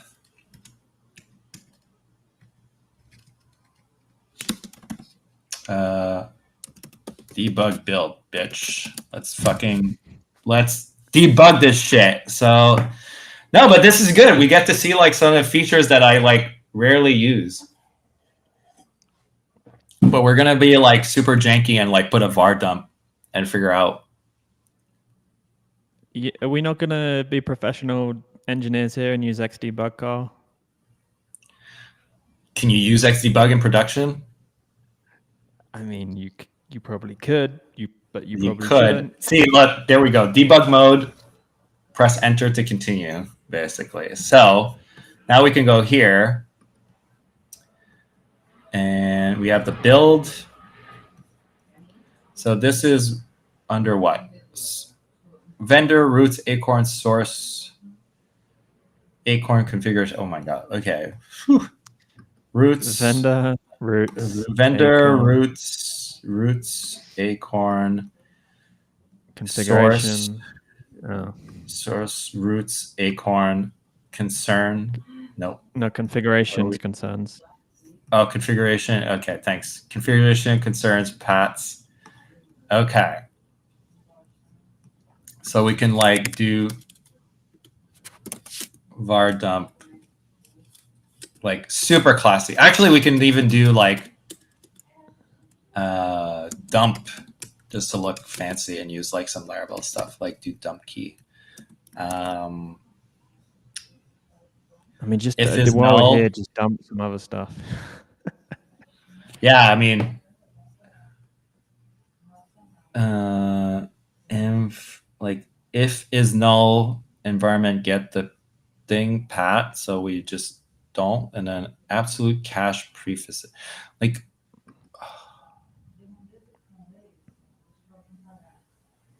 how does it not have this in? Return default. I feel like I want to return null, but we'll just debug this and see. Let's go. That's cool. So you can just modify the code and then it like applies that to. Yeah, exactly. Yeah, like basically once it's done everything, you can just go and do one more thing. So you can go and modify whatever you need to modify. You can modify the Docker file. You can modify the assets, because the assets get broken out, because the assets get sent to S3 and stuff, and the build stuff goes into the Docker image. But you can like literally edit the Docker file here, so you could like switch back to not PHP 8.4. And once you do that, like, I mean, actually, if anything, I should have a link here or something, like open build directory or something that you like you can command click on, right? I don't know. Do you use that a lot? Like the command click, like from console? Like I use that like all the time. If you can, like have links or whatnot. No, I don't think so. So I don't think. Yeah, people might not think of using it, but some CLI tools put links. Usually, yeah. No, I don't, because it would only be for like URLs, really. It works for your internal links because you can open stuff. There's like tools that open stuff in PHP Storm or in your IDE and stuff. Like I think PHP Stand does that. My IDE is in the terminal, Carl. That's true. NeoVim. You can't open NeoVim from terminal. Like you're already in. You can't NeoVim. You can't terminal into NeoVim. Wah. And I'm still figuring out how to exit. To exit the thing. Yeah. Okay. All right. I'm. What is the key?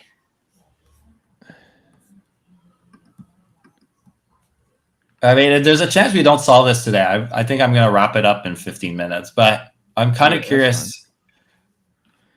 I'm like reading the. So it's storage.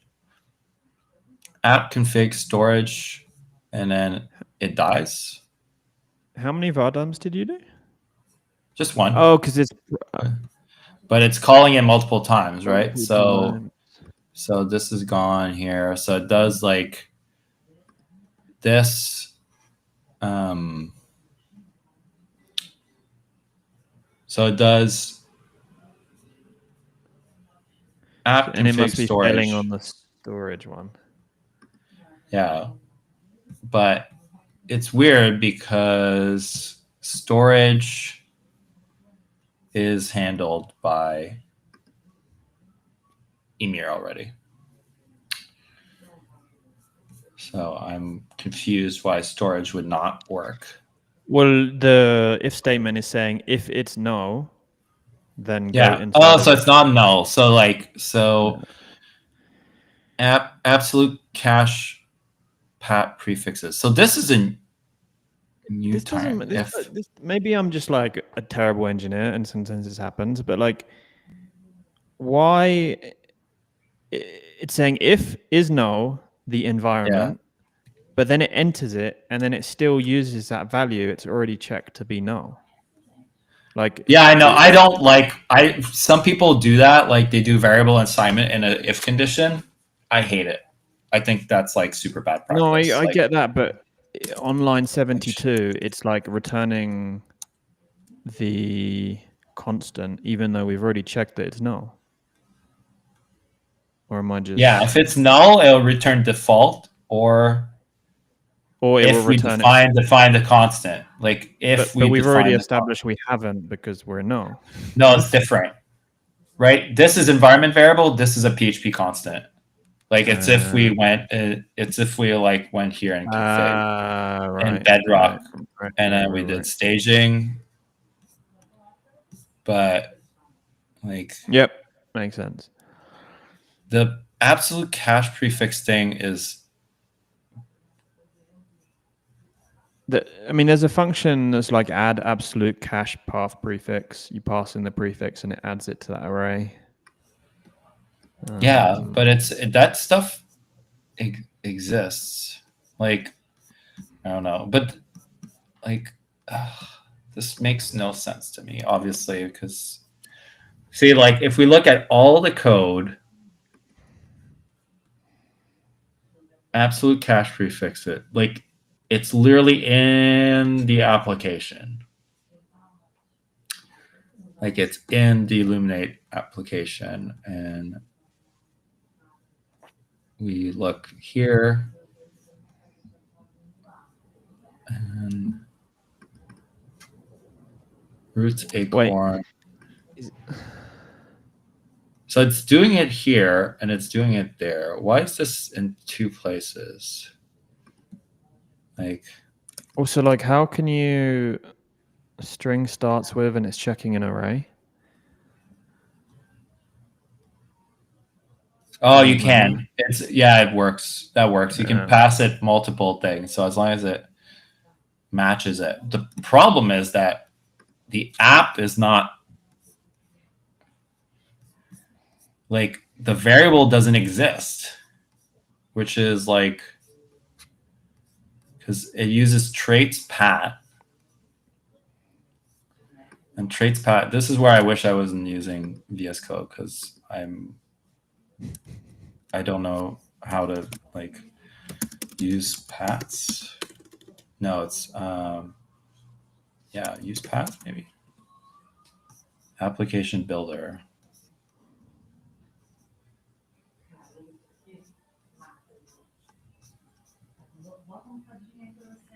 But yeah, like it should. There's no reason this doesn't exist. So application builder with pats, eliminate container, get. But the container, the eliminate container doesn't have it because it's not returning the roots acorn application. Like so weird. Like that's what I mean. Like I'm just like, oh, there's so much magic here. Yeah. Because configure, build, normalize, get, like, let's do like something crazy, but I'm just gonna look into the Roots Discord. No, that's not Roots. Like, did we end up running any of those commands, like the optimize? Oh, there we go. Oh, lovely. It might not even be. It might not even be an issue on us. Oh. Laravel 11. Roots bootloader is probably giving much better control. Blah blah blah blah blah blah blah. Okay, but like, not planned. Okay.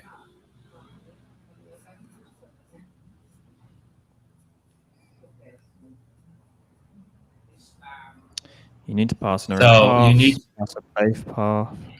Are you doing that in the application configure? No. Application configure.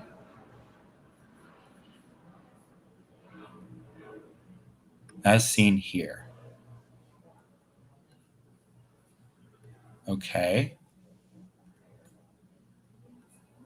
Yet application paths.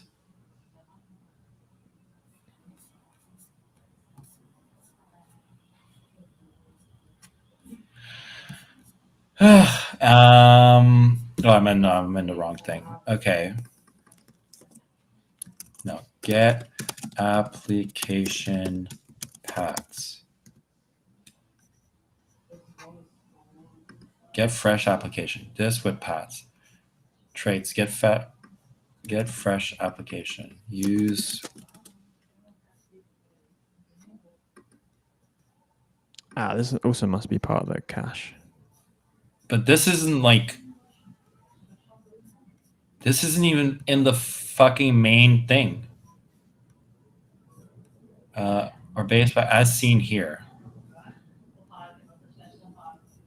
Get base path true. Is string base path application builder.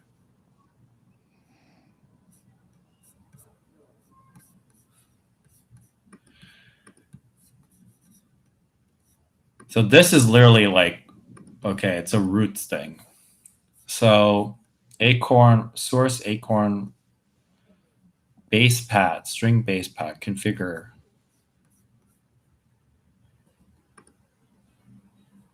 So if we do the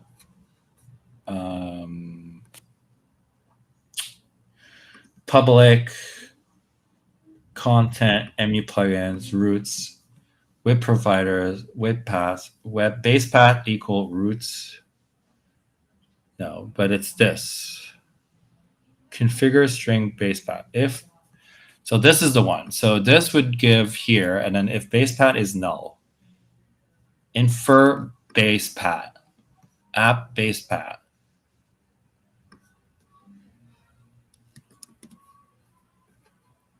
So I have to basically match one of these.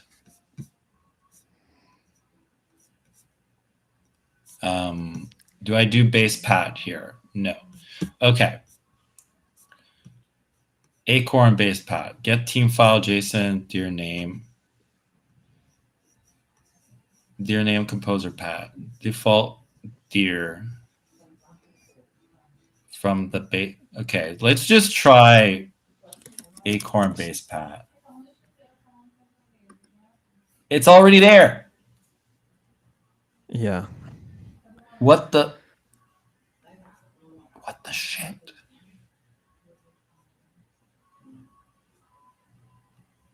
But also, like, it's just okay. This is gonna take a while to debug. Like, there's no way. Like, this is like super weird to me. Like, let's just look at the Discord stuff because I'm like curious now. Yeah, was there any chatter in there about? Yeah, in there because I'm just like, please use Discord for support. Okay, cool. But also like,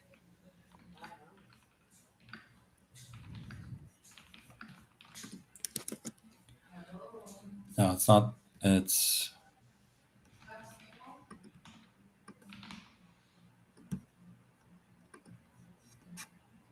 copy.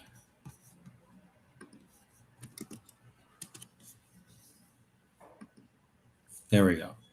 Mano, cannot get composer to work.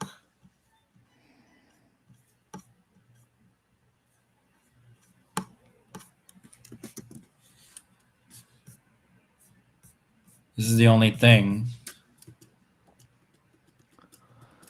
Okay. So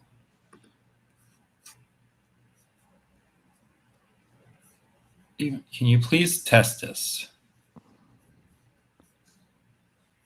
You'll need to pass an array.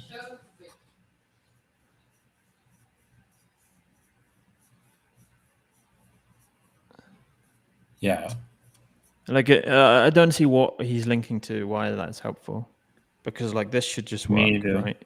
Yeah, this should just work. I mean, if I go back and I just do, I mean, we can test real quick something, and then I can just figure it out at another point. But if we go here, like literally, I think the only difference between this is maybe this part. Like if I just downgrade composer update.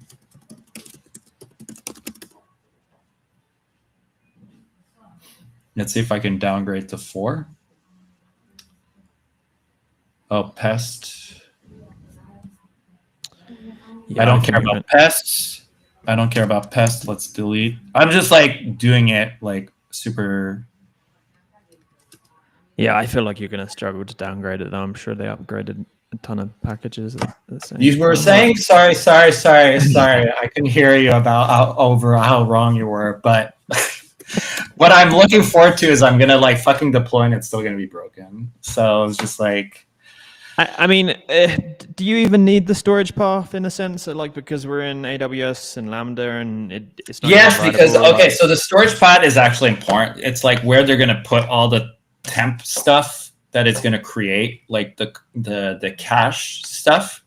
But yeah, it's ephemeral, but it's like you don't want to regenerate that every request, right? So if you're hitting a Lambda and it's already gone through it, like you should have a place where all those temporary cache files and stuff go. Okay. And get so you can still make temporary files in the image in /temp runtime, but there's no point, right? Like there's no point in doing anything serious in there because it's ephemeral, right? So like there's no guarantee one that between requests you're gonna hit. Like let's say you upload a file. That's why it makes like Lambda so secure too, right? Because even if you have some sort of code injection, it's ephemeral. So like you're injecting code that one request on this one Lambda, but you're not guaranteed one that the Lambda is going to be there forever. It's not. And second, you're not even guaranteed the next time you're going to hit it, you're going to hit the same Lambda that you injected the code in. Like it's usually like these injection attacks require multiple requests to run, right? Like you prime it, like you inject the code, you prime it, you run the code. Like it can't just be done in one single request. So that part's like it's not happening. Like that's why like in general, like Lambdas are super secure. Like when I talked to like Calvin, who did Fortress, like he's like you should have more stuff on your site. Like you should have a security. I need to redo the entire marketing site. That's what I was trying to do with Gemini. Like I'm like trying to figure out like a marketing plan to redo some stuff and also to post on LinkedIn. You know what you're doing, Toby, like posting on LinkedIn. Like I need to do more of that. Yeah, you need to listen to me more often. Yeah, I do. It just takes me a long time to get there because I'm you're a Taurus too, but I don't know, like you're not stubborn in the same way I'm stubborn. So I'm incredibly stubborn. I just think I'm incredibly stubborn too, but for some things you're not. So it's just like it's like when it's marketing stuff, I'm so stubborn. I'm like, I want to do it my way, and that's it. And like for this, I'm just like, oh, I don't want to do like your shit posting on LinkedIn, like. So you don't have to shit post, but no, but I have one I want to write tomorrow. Like I have a post. I follow this AWS serverless person, and he had a post in my to-do list. I mean, I think he knows already, but like I just believe in like quantity over quality. Like the more you post, the more people see it, the more eyeballs. Well, that's the point that I was trying to figure out with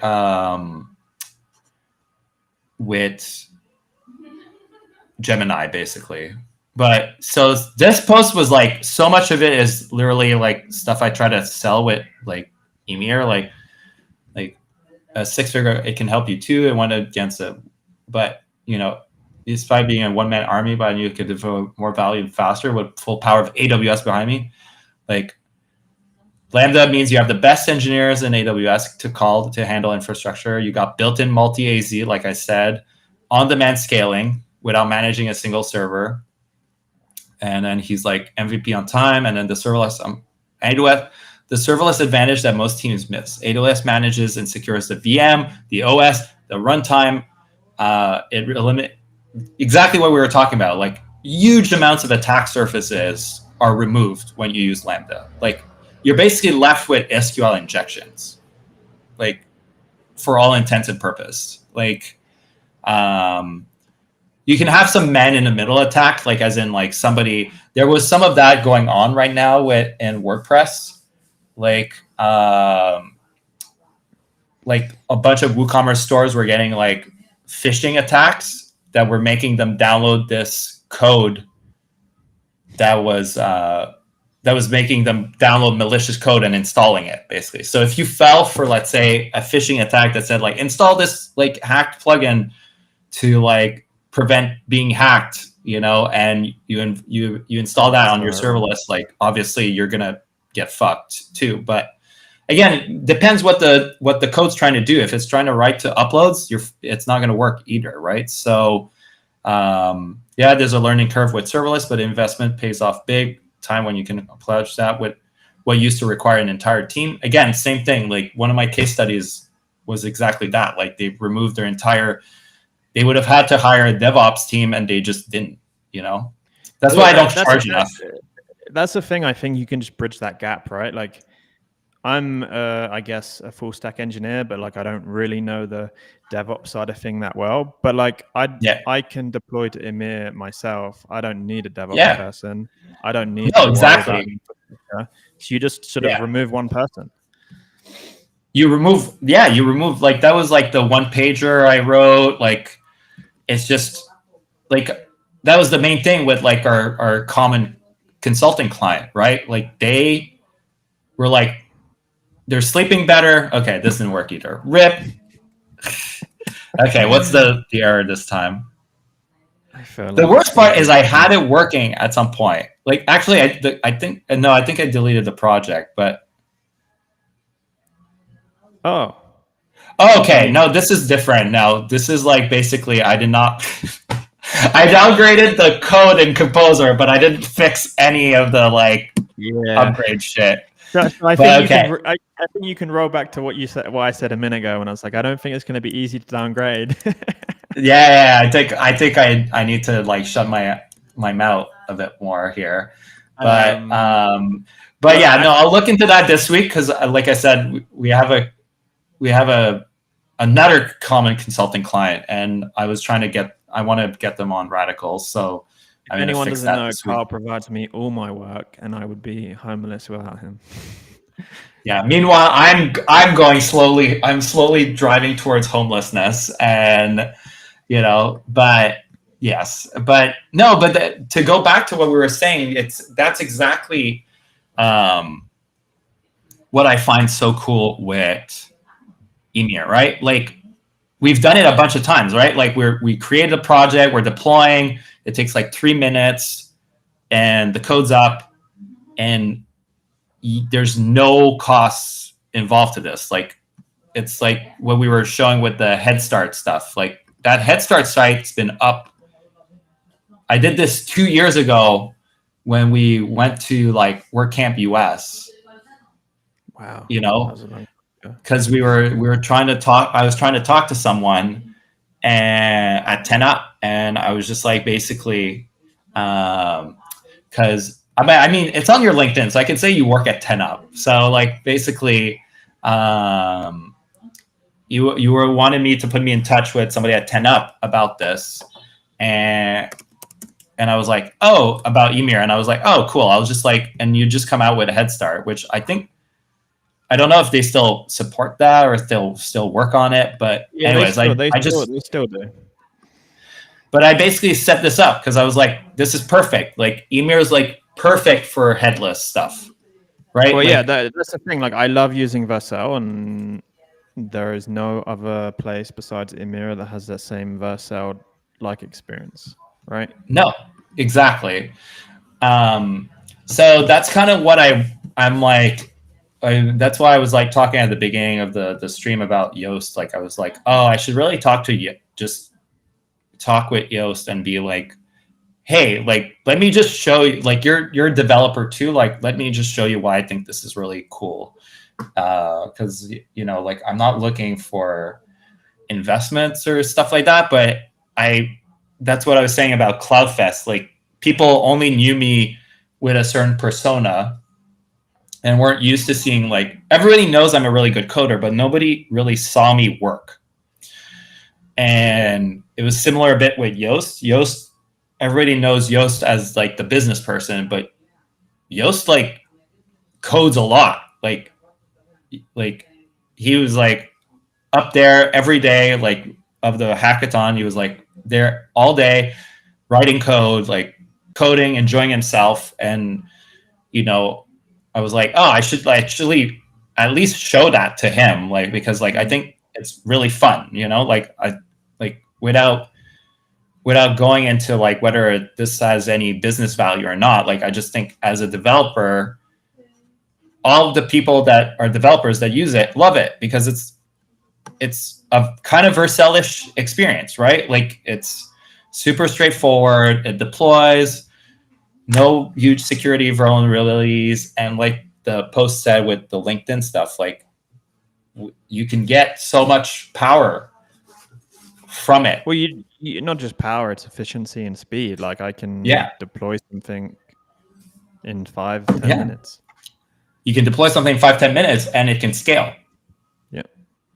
Like, and that's also why I like combining it with Bedrock and Radical, is that you can build the custom post types, the taxonomies, the REST API endpoints like super fast. Like, you can go from like nothing to MVP in like a weekend for an idea you have. Yeah. You can bring your face back because we're going to wrap up now. But we'll do one more thing. We're going to do one more thing. I'm just going to like Ymir delete. Because I saw the password there and I'm like, no, like, but then you can do like, do you want to delete all the stuff? This is like a big thing that Laravel Vapor doesn't do that annoyed me a lot, is like you delete the project and it just deletes it in their Laravel app. And then it's like, okay, but you create a million things on AWS. Like, can you just like go and clean it up, please? And it's like, no, like this will go and delete the buckets, the like CloudFront stuff, like everything. So it's great. Databases as well, or not the databases? It could. It's really safe to do, right? I like keeping them. I like keeping them sometimes. So, but it might be good to have a different question about it. There's some limitations around the database stuff still too. The database creation stuff only works when you work with a publicly available database. So if you work, without getting too much into it, you can have private databases so they're not internet accessible. Yeah. You have Bastion hosts, right? Yeah, Bastion hosts, exactly. So if they're privately accessible right now, I don't have a way to interact with them, because like basically Ymir, when you say create the database, Ymir just like internally has your password to your database, so I can go and create the database for you, kind of thing. But when you're not on an internet connected database, I don't have a way to do that right now. So that's also a limitation. But yeah, so that's it. Like now, if we like went to see here, it'll be gone. Oh, it's still up. Wait. No, but it's like CDN or CDN. Yeah, the CDN. But we can like look actually. So I can do radical. So, but this is going to take a bit of time because it cleans up. The CDN takes longer to shut down. So if we do here. Yeah, I mean, it probably takes its time, I would imagine. No, it's doing it right now. So these are the ones, right? So this is the main one of the reasons like the test suite takes so long, because CloudFront takes a million years to do anything. So basically, we have to wait till this. It doesn't. It only does the clean. It waits till this is done, and then it will clean it up. We won't stay till this is over, but I believe in this. Like, this is like super well tested and everything. Yeah, me too. But yeah, thanks for coming, Toby. Now I have to come on your live stream. Now you have to live stream, and then I have to shit on your stuff, and then, you know. Yeah, I'm just gonna build some Rust or some Go or something.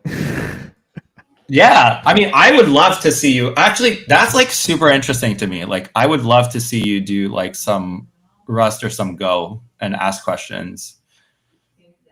Like, you should do that. Yeah, ask AI, ask ChatGPT to figure out like ideas for you to like figure it out. Yeah. But yeah, thanks for stopping by. You now have done the longest stream with me, like 2 hours long. We did 2 hours long. My average is usually an hour and a half, so we did a whole almost 45 minutes more. Yeah, I think if it worked last time, we would have less time, but whatever. Like, stuff broke. We did look. This is a win to me. Like, the Laravel bridge got a release, so like, we did something. There's something positive came out of this, even though the bedrock stuff is still broken. Not the bedrock, but the radical. I mean, you'll figure it out this week. I'm sure it's not going to be. Yeah, I'm sure I'll figure it out. I'm sure it's going to be something dumb. Yeah. It's going to be it's a dumb. It's always like that. You know it. And like, that's one of the things you learn. I was talking to somebody this week. Like, this is one of the things that comes with experience. You can feel it in your soul. When it's a dumb. It's going to be a one-line dumbass thing. Like. But you can't see it right now. Hours on it. It's going to be, it's going to be 8 hours. It's going to be 8 hours, but you also know that it's going to be a one-line dumbass thing. Like, it's going to be both. Like, you're going to spend a ton of time on it, and it's going to be dumb. Like, it comes from experience. Yeah. But all right, Toby. Yeah, I'll talk to you this week. Bye.